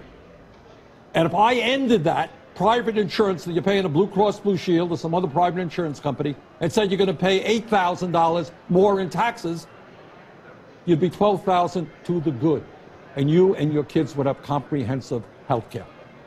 So, yeah, you're raising taxes, but you're doing away with private insurance. Same thing with college. You talk about America being low taxed. By the way, Ted Cruz is busy telling us how high taxed we are. You just told us we're one of the lowest tax countries in the world. But here is the point. If you're a mom or a dad out there and you got a high school kid, you say, isn't it great? I am low taxed, but how in God's name am I going to come up with $40,000 next year to send my kid to college? So what we do is we only look at taxes. We don't look at the other expenses of life. In Vermont, you know how much it costs to send a kid to decent child care? $12,000, $15,000 a year. Other countries cover that. So yes, to answer your question, Jake, if we can explain to people, yeah, you're going to be paying more in taxes. It's going to be a progressive tax system. The wealthy are going to pay their fair share, not the middle class, not the working class, but everybody will pay some more. But you're going to get free health care, and maybe you're going to get free child care, and maybe your kids are going to be able to go to college tuition free. You know what? You're going to be better off than under Ted system. Senator Cruz? And then Cruz's face got stuck in this sort of gross meme. Well, I mean, I personally think these debates are great. Yep. I mean, I think they're just like, an opportunity for a full-throated defense of a government that functions. I mean, and can do stuff for people. And I think that has been sorely lacking from the sort of mainstream conversation. There's a lot of people who I think are just very disaffected about government as a concept. And I think that's why you get like the growth of things like, well, not just of Trumpism, but, Alex Jonesism, because people just don't believe that government can serve a good function. And instead of criticizing like who is running the government, or instead of criticizing the influence that corporations have on the government becomes this sort of like entity that isn't of to itself and is a subject of cynicism. And, when Bernie gets up there and makes a pitch, whether you're a supporter of single payer or not, but he makes a pitch for the value of collectivism and the value of taxes to a society. I mean, put aside for a moment that there's a lot of reason to believe that we don't need to raise taxes for the sake of funding things that we want to fund. And maybe we're not there yet to full-throatedly say we need to tax to put a cap basically on people's income. But we need to it's get important. there. Well, but there's an interim step, which is like believing in government. And don't you think it's really striking that even Obama, who relative, I think, to Bill Clinton, would at least make a kind of modest case for certain types of public investment, and that infamous thing with Joe DePlummer. But there hasn't been another modern political leader who has come out and even just defended those things on their own terms. It's always like, Ted is wrong. Not since the mid-'80s. I mean, who did that in the mid-'80s? Maybe Ted Kennedy. Yeah, right. Maybe. I mean, I can't. But remember not to the same degree as Sanders, probably. But maybe Ted Kennedy. I'd have to go back and look. But maybe Wellstone did. Right. But okay. Yes, but certainly not the leading content. Well, maybe Ted Kennedy, but I don't think at that point he was. But certainly, we haven't heard it for the past 20 years in that way. And yes, Obama was, had, I think, like sort of rhetorically turned the corner. But, Obama said, like, basically implied that he was going to be Reagan in that accord, and he wasn't. He did not do enough to counter Reagan's, famous, the government comes to help turn the other way. And to be clear, you mean Reagan. And this is a lot of people probably everybody misread this at the time, because Hillary Clinton jumped on it in a way that was where she was literally trying to say that he said he was going to be like Reagan, which was ridiculous. But what he was implying was that I'm going to do the same kind of like baseline reset that Reagan did for the country. I'm going to shift the parameters to the left. Yes. Yeah, he implied that. I'm going to create the. Well, he said he wanted to, and the idea wanted to do a lot of things. I'm going to create the rhetorical framework. Look, right. Reagan didn't do a lot of the things that he sort of like rhetorically claimed that he was going to do, and he was doing. Right. But that rhetorical framework has brought us to this point. Has created the Federalist Society practically. Has brought us to this point, even though there's been multiple examples of when you cut taxes on wealthy people, all that happens is revenue goes down. It doesn't magically create more money. Well, and my dad created magically more money for me. And words do a lot of things in a certain sense. Can I bring my body double out today, please? Wait a second. Will you explain this? Walk me through this whole fake Melania thing, because I was on a plane and I was too busy in a Twitter fight with somebody who I don't know. I was gonna thank you. I was gonna have to say, be honest, Sam. What were you really doing? This is what I was doing. I was like, should I watch a movie? And I went through all the movies. I'm like, I don't see anything I like. And then I'm like, oh, wait a second. Hey, there's an opportunity for having a Twitter war with somebody I don't know. Can I just say, not to be morbid, but like Allah forbid this happens. Could you imagine if a plane went down in the last seconds of your life was like, well, I'll go on Tim Black's show. That would not be the way you would want to conclude this precious opportunity to be on Earth, man. That would be a tough last tweet. Yeah. And that was it. But, I'm not a neoliberal shill. I'll see you at your YouTube channel. I think of that just even like leaving the building. I'm like, what if I get hit by a car after I just responded to like some idiot on Twitter? That's like the last thing I did. I don't know. I think I mean, it's sort of sad because I guess like I have often looked at like the last tweets of people who have died, but I wouldn't want that to be. I mean, if folks, if I kick it suddenly, don't let Twitter be the judge. Don't let Twitter be my defining moment. I think everybody would like to join in on that request. So basically, what happened yesterday was. All right, so let's reset this. Yeah, let's reset this. Sorry. The fake Melania. I mean, and I actually have to say, like, I'm glad that we're talking about this because it means that we're not talking about something far more horrible that would normally happen, like over the course of 24 hours. Right.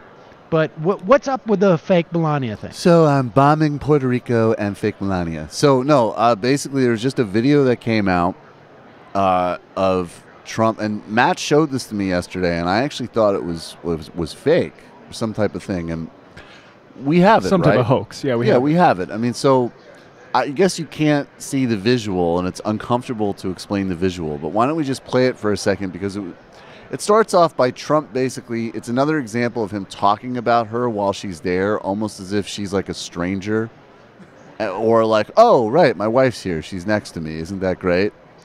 So want to just play the audio, and then I'll kind of explain the visual. My wife, Melania, who happens to be right here, finds that subject to be of such vital importance, and she's very much involved, and as you know, she's on the committee and really wants to be involved in that process. Yes. Yes. They would love me to stay in, only for one reason. Look at the kind of money that's being sent. Iran is spending money in various countries. And I've always said it, and I say to them, don't do anything, don't worry about it. Okay, so as far as I know, the president of Iran's never appeared with a body double of his wife. But basically, the camera is panning in on her, and it doesn't really look like her. It kind of looks like, I mean, she's wearing very big. What's going on? It looks like perhaps. I'm looking at it. I'm looking at it now. She's wearing her Michael Jackson. Jackson glasses, right? And perhaps it maybe looks perhaps like a man. Have you guys seen the movie Lars and the Real Girl? It doesn't look like her. I mean, my if I was going to do, I think safe baseless speculation is it looks like sometimes maybe what some people wear after they've had like some type of work done, or they've had like a really big night. I think it's very simply that the pictures they're comparing her with are photoshopped, and you actually zoom in on her in real life, she looks a bit different than that. Yeah, that's probably all it is. I also think part of it is she's just so depressed to be standing next to this dude that like she wants the biggest, darkest sunglasses she can put on her face, and is just like every muscle in her face is trying to prevent her from showing the horror of her life that she feels. And then Trump, but also what happened was earlier in the day, Trump was like, can I please take Melania's body double out? I don't want to be with Melania. I want to go out with Melania's body double. Can we take the good Melania on this trip? Can we take the good Melania? Come on, Frank. Get on the Melania outfit. I don't want to deal with Melania. Or maybe... Maybe the other thing that's happening in the news, which I find just sort of bizarre again too, just to leave that Melania thing because I find that just I don't know the whole thing odd. Wait a second, Sam. Do you have some type of body double situation that you're dealing with? Because you seem very uncomfortable by this topic. I don't like to. I mean, I'm not. I'm sorry. Okay, let's move on. Move on. I'm going to need a little time. I don't want to address the body double question. Okay, that's a stupid question. I brought it up. I'm not going to. It's a totally stupid question. It's completely nonsense. It's also fake wrong. News. Total fake news. So we have this situation now where there's sort of like rolling reports of how crass and really incapable of functioning like an adult Donald Trump has been in regards to calling the families of military personnel who have been killed. Who'd have thunk it? And apparently, have you heard this story about he supposedly spoke to the father of one military personnel who I think died in Afghanistan, and offered the guy $25,000. Said, "I'm going to write you a check for $25,000, and I'll have people in the White House set up a GoFundMe page for you." and apparently the father was psyched because I think he might have expenses or whatnot, but 3 or 4 weeks later, there's no check. Nope. No, there's no GoFundMe. I put it in the mail on Saturday. It's the kindest thing. And then the White House announces, we've put it in. It's in the mail. It's literally in the mail. It's in the mail. It's right there. There's something weird. It's like all of my contractors, my lawyers, people who have people die in their film, they just don't get my mail. Guys, stop doing postage on the weekends. This is what I'm talking about. We need to privatize the post office. Yeah. The post office is not working. You know that's literally what the upshot of the story is going to be, right? Yeah. You need to privatize the post office because I keep putting checks in the mail and they get lost. And I don't know what to do. There's literally been millions of dollars that have not been given to charity because of the failing public post office. And then we have the situation where he calls the mother or the grandmother of the mother of a special ops guy who died in Niger. Niger. Yeah. Yesterday. And what's amazing to me is, I just caught a little bit of this on the news. There's not been, as far as I can tell, and to be fair, I haven't watched that much, but as far as I can tell, there has not been. I watched like maybe an hour of this coverage over the course of 2 shows where it was all the story about how he is incapable of being a normal human being. And in that conversation with that mother where he said like he knew what he signed up for, it's not hard for me to imagine that was his sort of awkward way of saying like he was very brave to sign up for something where he knew there was such danger and this and that. Yep. But of course, Trump could also just respond like, instead of like doubling down, he could just say like, look, I think the mother misinterpreted me, but I've called her again to apologize because I want this to be about honoring the service person. Whatever. I mean, there's a lot of platitudes. That was a very brave thing your dumb white husband did. All right, let me call back. Sorry. But meanwhile, throughout all of this in the news, like, hey, wait a second. What are 4 special ops guys dying in Nigeria? I mean, this is not like... No one's talking about that. Like, is it a car crash? I mean, were they... Boko Haram. Where were they going? Where were they... Yeah, I mean, but why not? What's... We need more information about this. I would imagine that it has to do with... news? I would imagine it has to do with Boko Haram. But, yeah, that's boring. Right. I think there's a drone base, too. And I think there is a drone. Yeah, I think you're right. Well, no, I thought it was in Mali. Anyway, the point, there is a tremendous amount of activity in that part of Africa that gets, like, quite literally no attention. Yeah. I mean, it's like, what better way to peg what we're up to in Niger than 4 U.S. servicemen die there, right? I mean, It seems like an easy news peg. Even if it's like a sidelight, sideline to the fact that Donald Trump is a grotesque human being. That's what I keep saying. Why don't they cover the real news? What are we doing in Niger? Well, I agree with you, Sam, and I think it's also a perfect example of how Trump moves the conversation somewhere else and liberals follow him there. Yeah. Like, well, not they're just not liberals, saying, everybody. Yes, but, liberals should know better.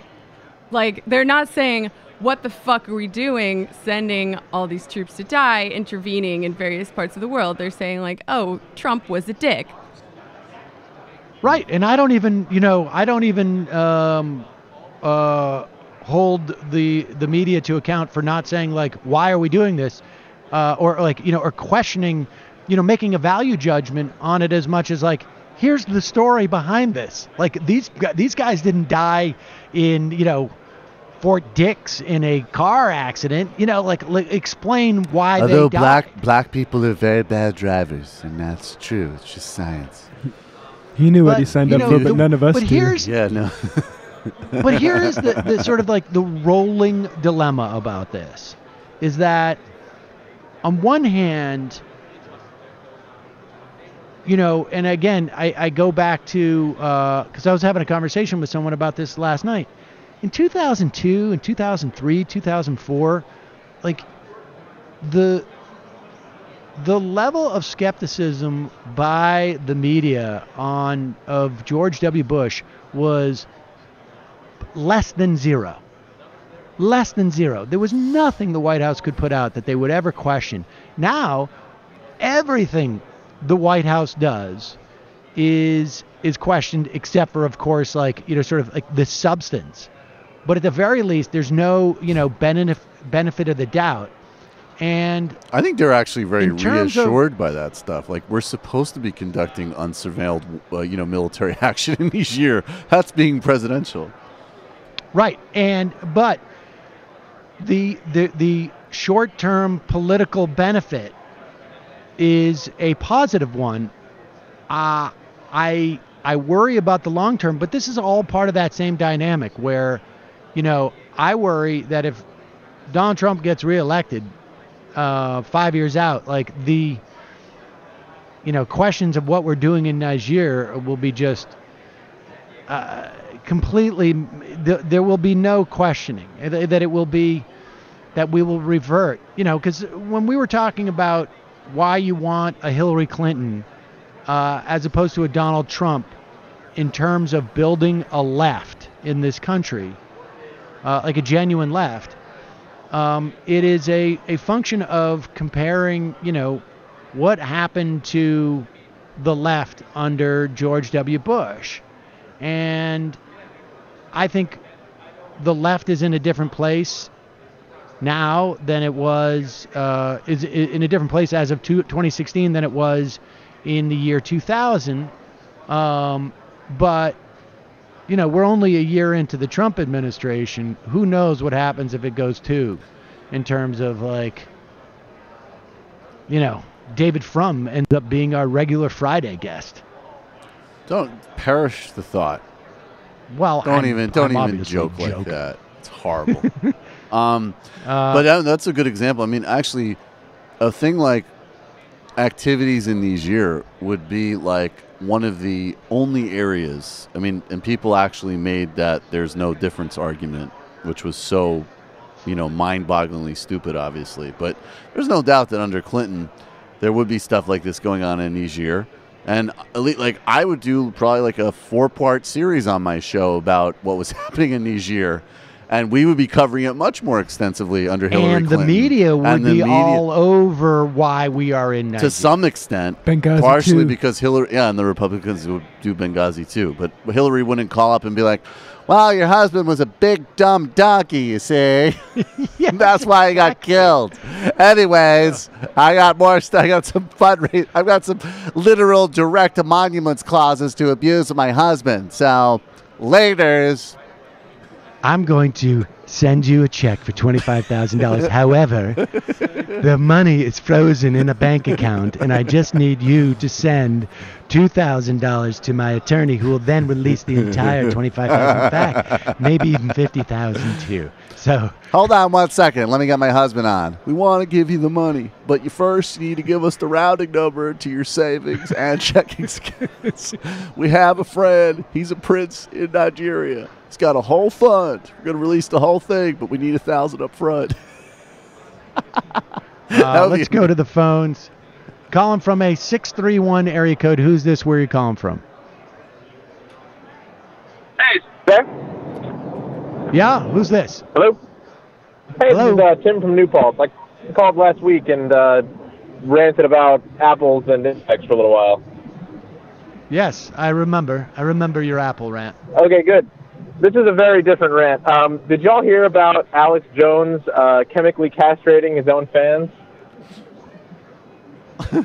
What? I'm guessing no, because it's really happened. A independent chemical testing company in California found out that almost all of Alex Jones supplements have way above the legally allowed amount of lead, which kills sperm and damages brains. So Alex Jones is doing the white genocide. He is white genociding his idiot fans in real time. I find it hard You to gotta take look it up. issue It's with amazing. that. I saw that. I appreciate It's fucking great. All right, what you fail to understand is this is a special formula, a special type of lead. It's a There's a Japanese study that says leads in the right amounts actually is good for you, possibly. This was so... I will tell you right now, I have sources in the White House who are telling me the deep state is coming out and playing with those reports. Those reports are a fraud and a fiction, and the deep state is attempting to do this because they're going to take out Trump. Listen up, folks. Those came out of California. Wait. Wow. That's, I love... Alex, we hear that the deep state's trying to I- take over your business, and we are very upset about that. Without having read into this, my first thought is, and this is completely speculation, the stuff that he sells is probably purchased from China, and some type of herbal supplement from China. It's probably like ginkgo or something. Who knows what from China or supposed. They repackage it, and I hope the libertarian minded of the Alex Jones fans appreciate the fact that they were able to get that Alex Jones beta male vitality serum at a lower price because of the lack of regulatory. Exactly. Yeah, well, it's the free market. Caveat emptor. If any listeners are using InfoWars supplements and they want to make sure they stop taking the one that was tested, it's Caveman Paleo Formula. Also known as Myco ZX. God damn it. Which is advertised as a bone broth drink mix that harnesses the power of ancient super nutrients with cutting-edge nutraceutical science. Nutraceutical science. Now, I guess I have a lot of stuff I have to throw away at home. I appreciate you doing that, and that was totally impromptu because what we're offering today is the Maturity Report Anti-Caveman Blend. The Sam Seder Beta Cuck blend will actually counteract the effects of the caveman formula, and it's available now at our website, majority.fm. We have a special going on. If you can send your receipt in from that caveman blend, we will give you 10% off the Cuck formula, which will counteract the Pajama Boy. Which will counteract it. It all is just becoming a blur. I thought Appreciate we were the Pajama call. Boys, but they're cucks. We'll we're check into cucks. this. What the hell's going on? But the best part of the Oliver segment that he did on Alex Caveman. Jones was he did actually show a clip of Alex Jones drinking the caveman stuff. And Jones just winces. Like it's the most disgusting thing he's ever He's like, he does everything else. It's amazing about Alex Jones. He's so good at selling everything, and then he just has these momentary gaps, and he's just like, oh my God, it tastes like Ovaltine. Delicious. Now, I want to play this clip of Tony Perkins because Tony Perkins, I thought, and I think there was real reason to believe that we were past the the rights leveraging of homophobia, that they had moved on to basically transphobia.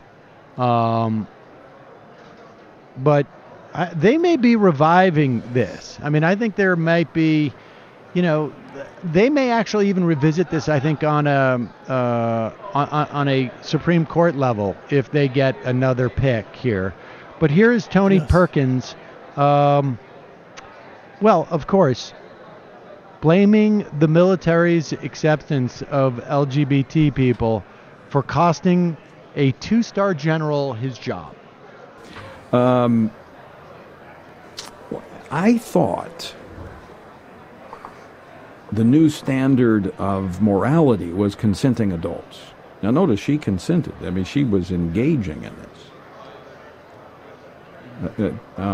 I'm being sarcastic here, folks, so before you start emailing me and calling, I think this is wrong. But who says it's wrong? The military code of conduct? True. But that also said that homosexuality was wrong. But that prohibition is no longer being enforced. In fact, people are punished for not celebrating homosexuality. Same was true of transgenderism. Here's what I'm getting at. It is wrong because it's immoral. It violates the moral law of the Creator. But this is what happens when society thinks it can give a green light to some forms of immoral behavior while red lighting others.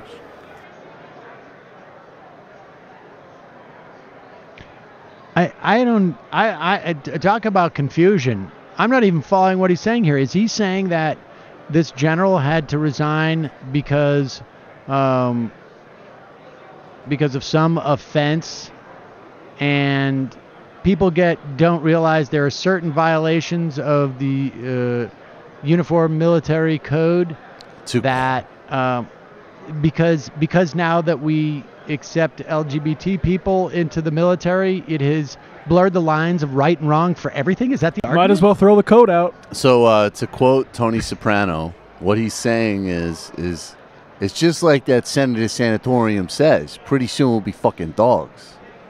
That's what he's saying. Can you give some background? Did he just compare rape to being gay? Is that what he's referring to? Oh, most deaf.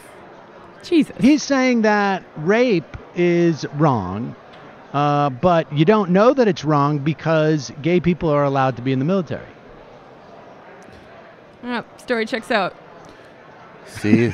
There you go. It shows you put Jamie on that story. There's a lot of unsettled moral questions that really throw a lot into flux.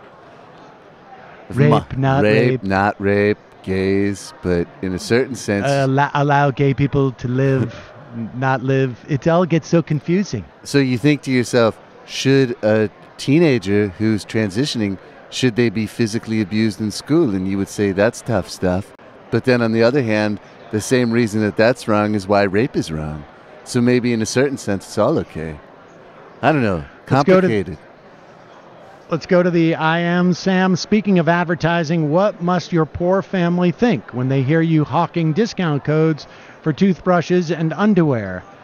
Well, of course, they think what any family would. Oh, great. We just got a discount on toothbrushes and underwear. Do they sneak out of temple, heads hung low? No. Sashi, be good. John Oliver did a whole segment on Equifax this past Sunday. He also recommended freezing credit at all agencies and tweeted out links on how to do it. Oh, good. Pataki on the attacky. I was in Luxembourg for work last week, and my taxi driver was a French guy.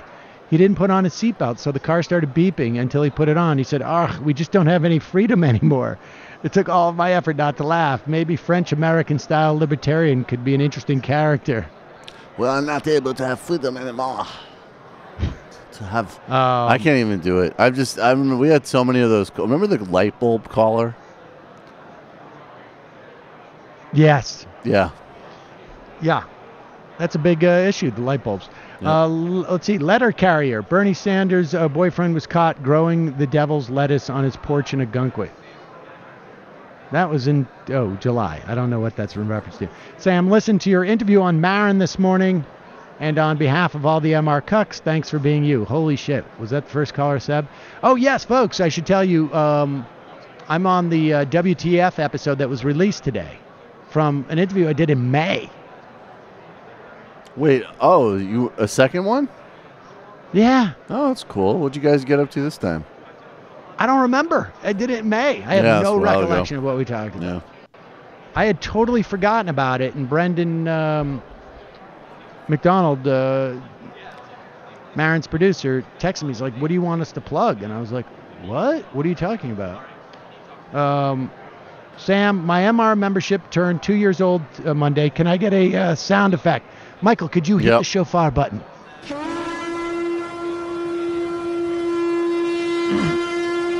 Oh, that was seamless. We didn't even need to do where's my soundboard? Also, since I'm sick, so I thought I'd share with you why single payer cannot be the end of the fight. In my tiny country of Bulgaria, we have fully socialized medicine until 1998 when it was downgraded to single payer. Since then, the right wing has been cutting it every chance it gets and introducing deliberate inefficiencies disguised as cutting waste and fraud and abuse. Like you've heard your Republicans do with your social services. They literally got this playbook from your conservatives. Sometimes stand next to them on the podium even when they do these cuts. Every time they find one example of fraud, they will blow it out of proportion as if every doctor and patient is trying to cheat the system. You have to be ready every time. We get this now in things like Social Security disability. We see it in Medicare and Medicaid. And the bottom line is what always astonishes me is that the amount of fraud and waste in corporate America is stunning. It is stunning. And anybody who has ever worked in corporate America, people who worked in any type of business, know that the fraud and waste is enormous in those industries. Like I have, just even in the small businesses, I have video footage of some employees, I will not say their name, Michael, who steal toilet paper from the closet and put it in their backpack and then walk away with it. That's a certain amount of loss that I'm more of a paper towel guy. I've noticed that too. Yeah. I was keeping that in my back pocket. Yeah. AOL system, okay. MR member, Sam, what if anything different have you noticed this trip post Vegas shooting?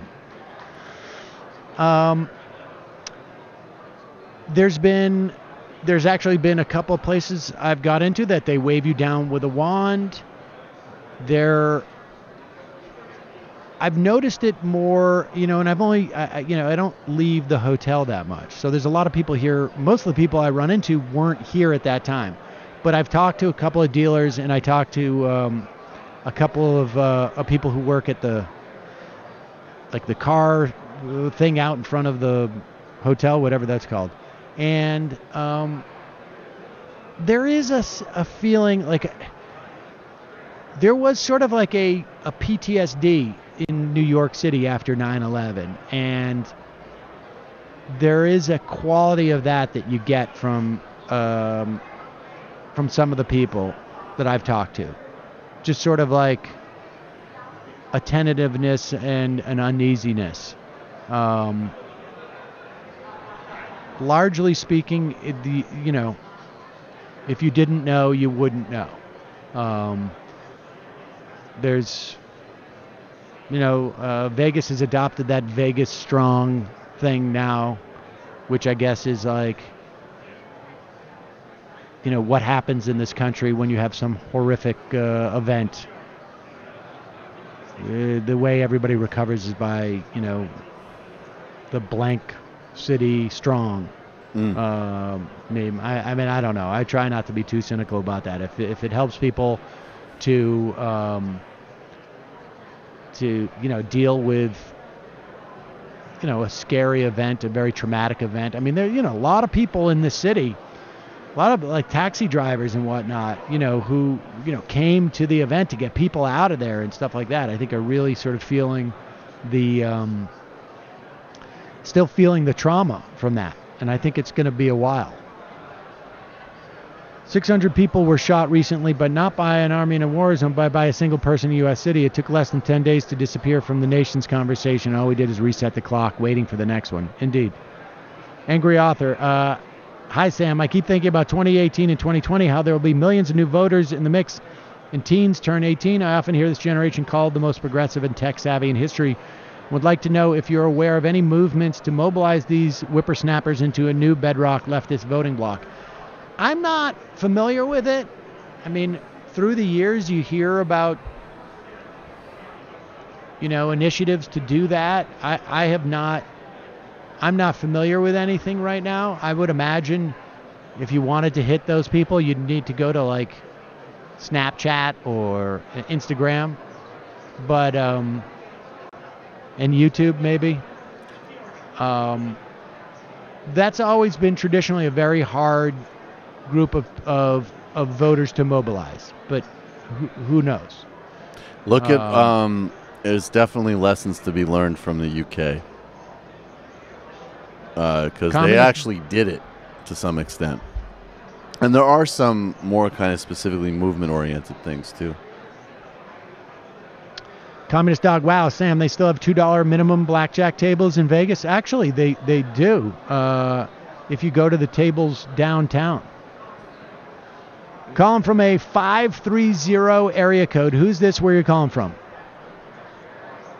Hi, Sam. Am I on? Yes, you are. What's your name and where are you calling from? Steve, I'm calling from Davis, California. Two Hey, Steve. quick things. One is that I sent last week, I sent Matt a couple of jingles that I recorded for regular callers and new callers that he said that he would be happy to play. Hopefully that will end up happening. Yes, it will. Busted. The second thing I want to talk.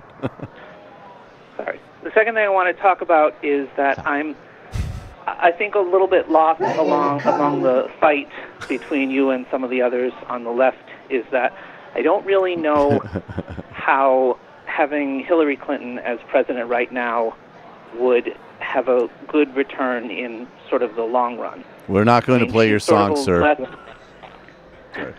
She's sort of a less charismatic version of Obama. Go on. Right. Well, I mean... that was good for the left.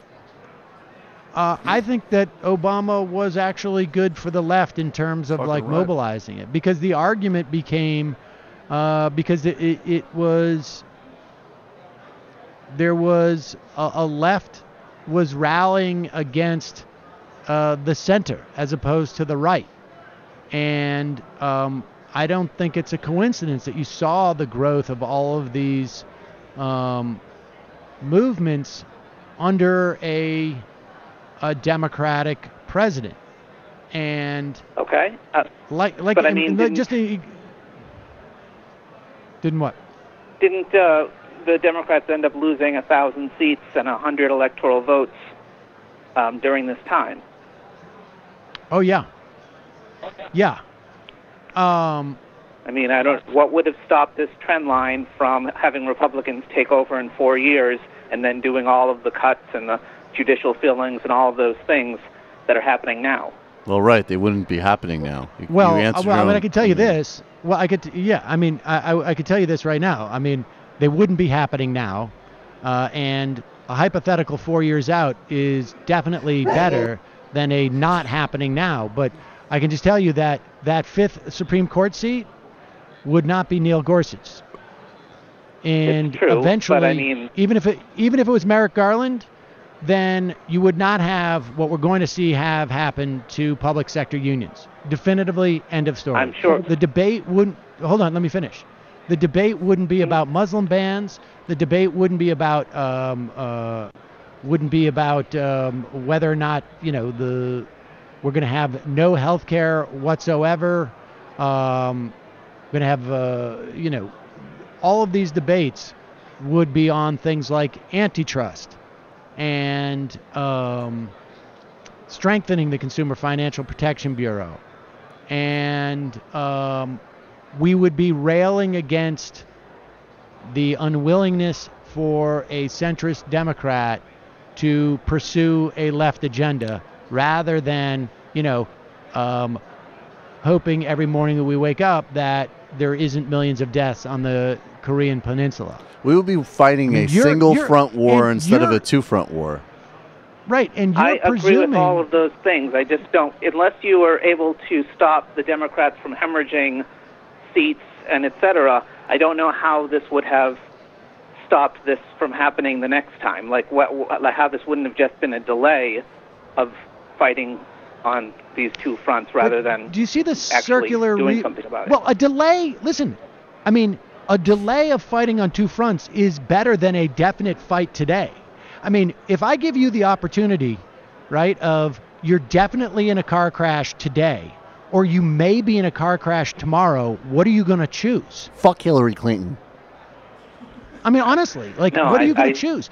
We can surmise that you can come up with a hypothetical that Hillary Clinton would lose after 4 years, or that there would be continued hemorrhaging when Democrats have more actual power. But if your argument is true, then we're just going to lose again anyways, right? Because you're presupposing that Democrats are going to sweep all these elections. Maybe they will. But if that's the case, then you're just assuming they're going to lose them. I'm surmising maybe there'll be a better class of Democrat that arises from this loss than there would have been from a win. Okay. And a better class of Democrat might be able to sustain the tide of liberalism better than if it were under Hillary Clinton. So, but you're saying this 4 years out, and I'm saying that there's real costs that take place in those interim 4 years, and that I agree. And I hope you're right, but I don't know what I mean. Like, who are you thinking about when you say that? What do you mean? Who am I thinking about? Well, you're surmising that a better class of Democrats are going to come out. Is there anybody you can point to? I'm thinking that if there's a movement that comes up from the ground, even started by people just as a reaction to Trump, then there might be a movement against neoliberalism and a movement more toward progressivism that the Democratic Party, if Hillary were in charge, might have been more effective in stamping out because they didn't want to have people criticizing her lest. Well, all I can say is that the words might and if come up a lot in what you're talking about. And if I had wings, I would fly. All I can tell you is that there's no reason to believe that Hillary Clinton as president would have any more ability than Barack Obama did as president for stamping out a growing left. I would say and I can less, tell you that the left because Hillary is not as much persuasive less, she's as not Obama. as charismatic. And the historical context has shifted. Even by the last 2 years, it wasn't on policy necessarily, but Obama actually, besides pushing TPP, which was awful, he was moving. If you compare where Obama was at in 2010 to 2014, it's pretty obvious where the center of gravity was shifting, at least rhetorically, in the Democratic Party. And you answered your own question when you said even if it's just an anti-Trump thing. I mean, so now the fight is not even about politics, right? The fight is just about getting rid of Donald Trump. And so that is the problem. Aside from, like I say, like all of this conversation we're having is moot based upon that fifth Supreme Court justice, in my opinion, and the subsequent Supreme Court justices that I think, I mean, I think you would have seen, I think if Hillary Clinton was president, we would have already seen the retirement of announcement of Ginsburg or Breyer. One of those two would have already announced. Maybe. I mean, they didn't retire in 2013 when it was safe. That's right, but they're now 6 years older or 3 years older, and I think that they would be more inclined to retire now. And I think certainly it would be contingent upon seating that last Supreme Court justice. But, you know, that fifth Supreme Court justice, as far as I'm concerned, makes this entire conversation moot.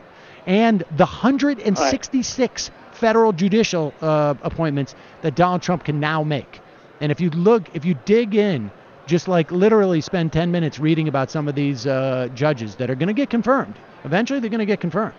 I think you would see that, the idea that people are going to want to vote Trump out. That's great. That puts us back to where we were. Hey, look, Peter Thiel's on the Supreme Court. We can deal with that. Yeah, with no guarantee that you're going to get a better Democrat in the House. Yeah.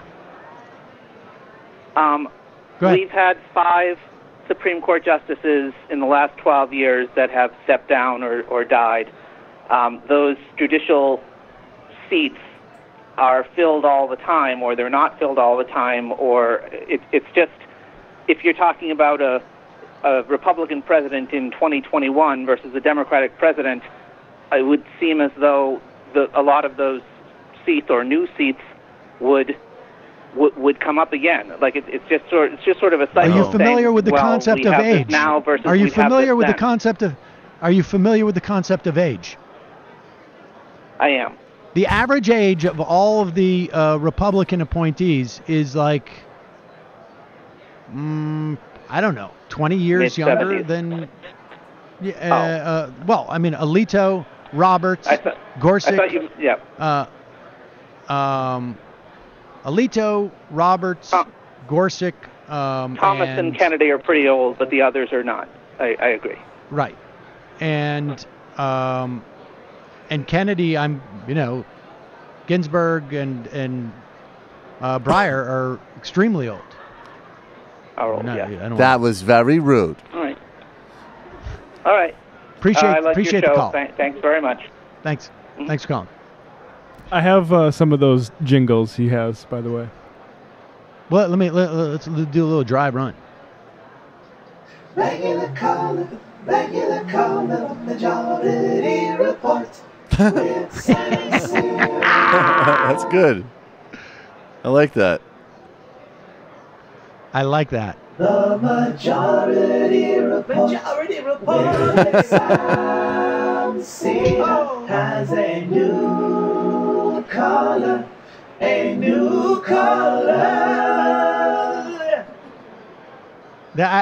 We may have to use that long one and also clip one just where it's just like new caller. That's it, but that's pretty good. Calling from a 201 area code. This will be the final call of the day. Who's this? Where are you calling from? Went up the hill each with a buck and a quarter. Lucian's wife came down with 250. This is Anthony Scaramouche of the Scaramuccia Post. I think isn't it the Scaramuccia Post? What do you know, you gabron? That's what I said. Open your ears. Hey, oh. Ladies and You gentlemen, guys the have next really been president of the piling on United the States of president. America. I got to step up for my man. You guys twist everything to make it sound like he's so callous, like he doesn't care about nothing. And the guy's got a big heart. You can see it. Just because he doesn't always use the best words, hey, you got to cut him some slack. Come on. The best words. It's true. Hey, listen. It's true. Can I share a personal story with you? Maybe this will help illuminate my point. Okay, so I was with Mr. Trump at the Moscow Marriott. It was about a year and a half ago. And me and Gary Cohen, right? We were about to do a Chinese finger trap on this Ukrainian broad our Kremlin liaison sent up to us. And so we're about to go to town, and Donald Trump says to us, "Hey, fellas, listen. Why don't you blow a bump of yayo into a balloon knot first?" And that's the kind of guy this is. He's thoughtful. He thinks about other people. And that's what you people on the left don't understand. We're about to run a train on this broad, and he's thinking, hey, how can we make her life a little better? And that's what you guys missed. Well, I appreciate the perspective. Oh my God! And the call. Hey, wait.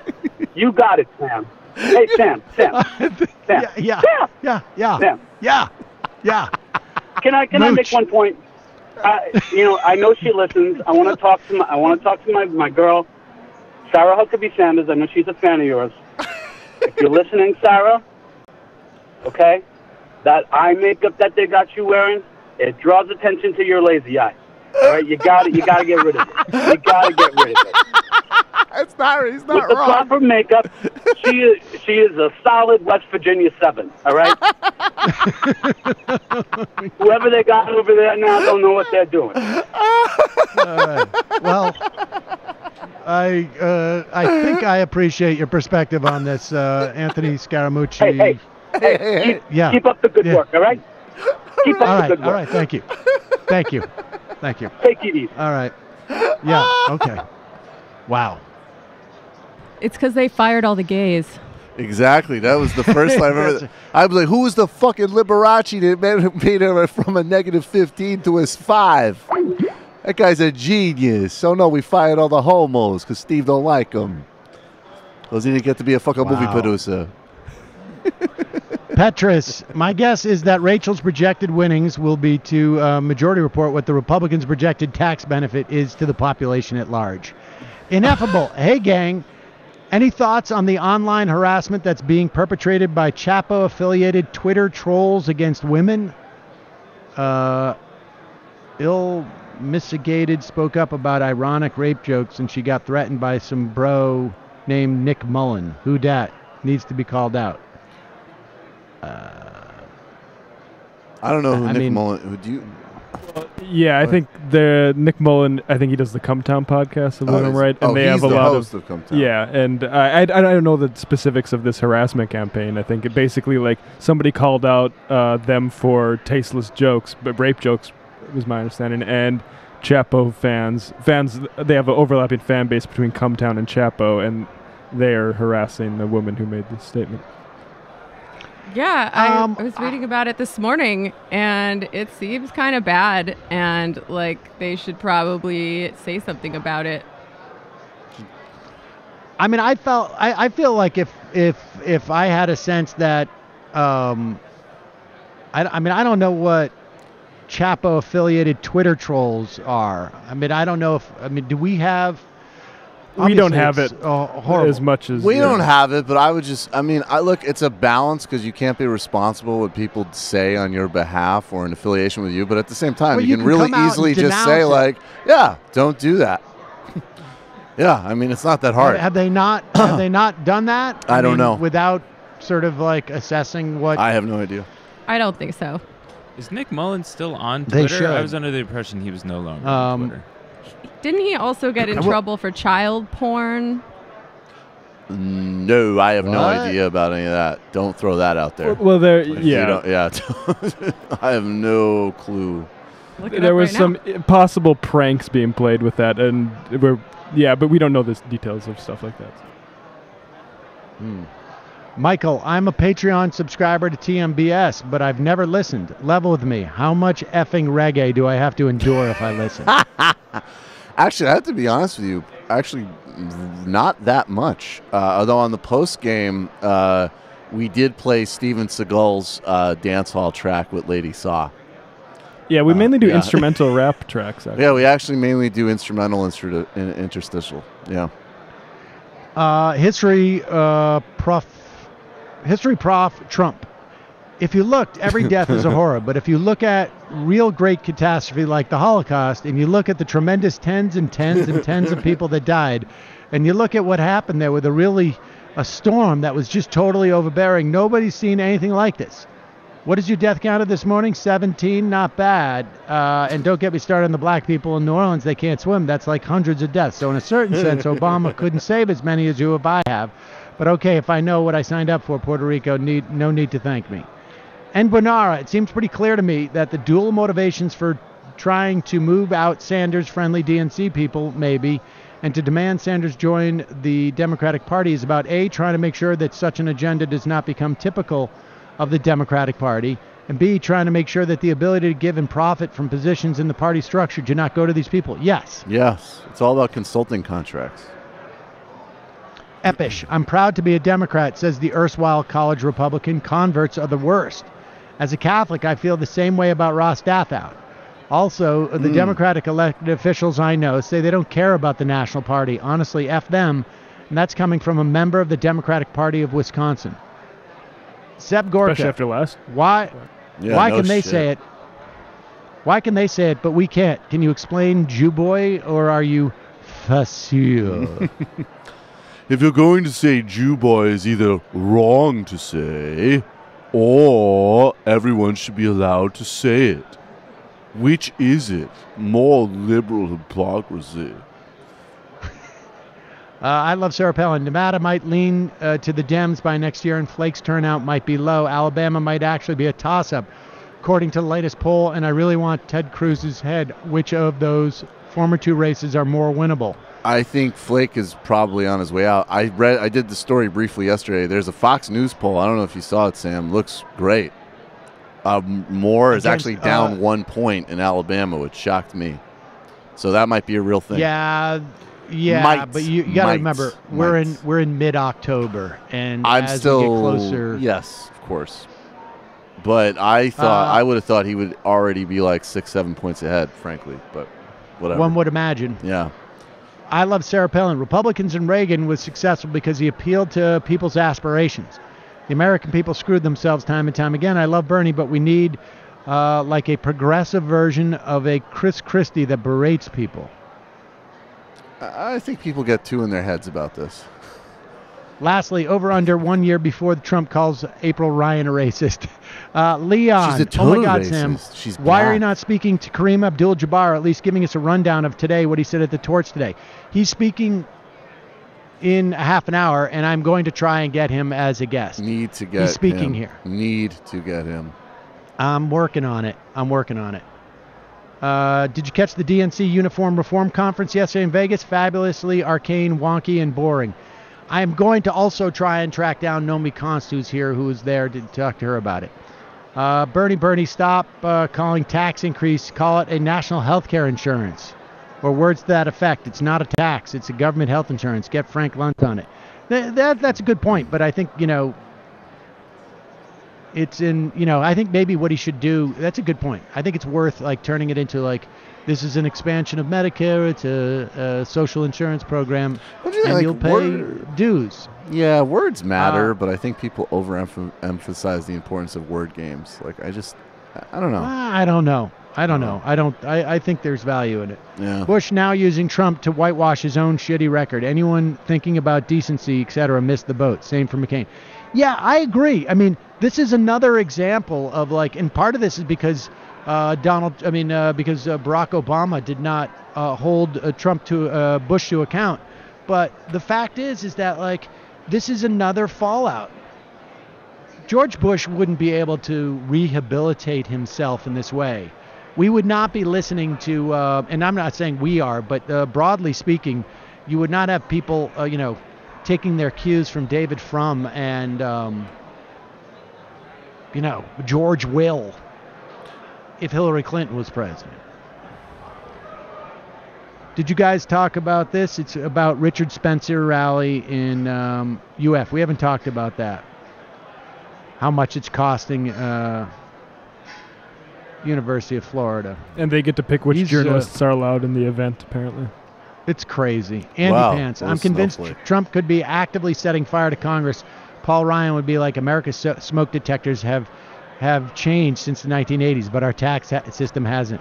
Chris Burdick, now I want to see Michael do a press conference where he says, my boss, Sam Seder, who happens to be right here, but then the camera pulls out the person standing next to him. It's David Dayen wearing a big pair of sunglasses. Jiminy, Jersey City. The soldier in Niger was killed on patrol with the local military, and they were ambushed by 50-plus Al-Qaeda fighters. Was it Al-Qaeda or Boko Blue. Haram? Or was it Al-Qaeda in the Maghreb? I don't know. Born Blue, FYI, Maddow devoted a whole segment last night to pointing out how Trump himself created the phone call controversies to divert from a question about why special troops were in Niger in the first place. I don't work that way. Richard from Ohio. It's way too complicated. I did? I did. Yeah, I did. Yeah, I did. Gotcha. Total diversion. This is my wife right here. Diversion. Richard from Ohio. To paraphrase Mary McCarthy on Lillian Hellman, every word comes out of his mouth of a lie, including and the. All right, I got time for 3 more. Bingo Mosquito. If the GOP gets all the tax cuts it wants, what would be the use of Trump to them after that? Hypothetically, more Republicans would lean more toward ousting him, if not enough of them. Maybe. I think you'd see people break with him more often. Dude guy, like you were saying, Maddow was insinuating that Trump attacking other presidents was about calling soldiers' family as a distraction was because something's up with the Niger attack. Now CNN has reported that ISIS captured one of the 4 soldiers before he died. Oh, jeez. McCain's now saying he's threatening to subpoena the administration to get more info. A Square, hello, MR. Sam and the Pack of Lawyers always enjoy it. Did you get my Support My Lauren membership check? The Chris Lapaco Cederistas love your calls. Rez Gratz, you guys still use toilet paper? I use shells. And the final I am of the day, Contagious Chameleon Sam, I thought your body double was Jimmy Dore. See you tomorrow. It might take all the strength I got to get to where I want, but I know somehow I'm gonna get there. I wasn't looking when I just got caught between the truth and the lie bar, but finding out won't make me feel any better. Yeah, I know the clock is ticking, but the meds are gonna kick in, and my pilot light shining bright. I guess somewhere the choice was made for the option where you don't get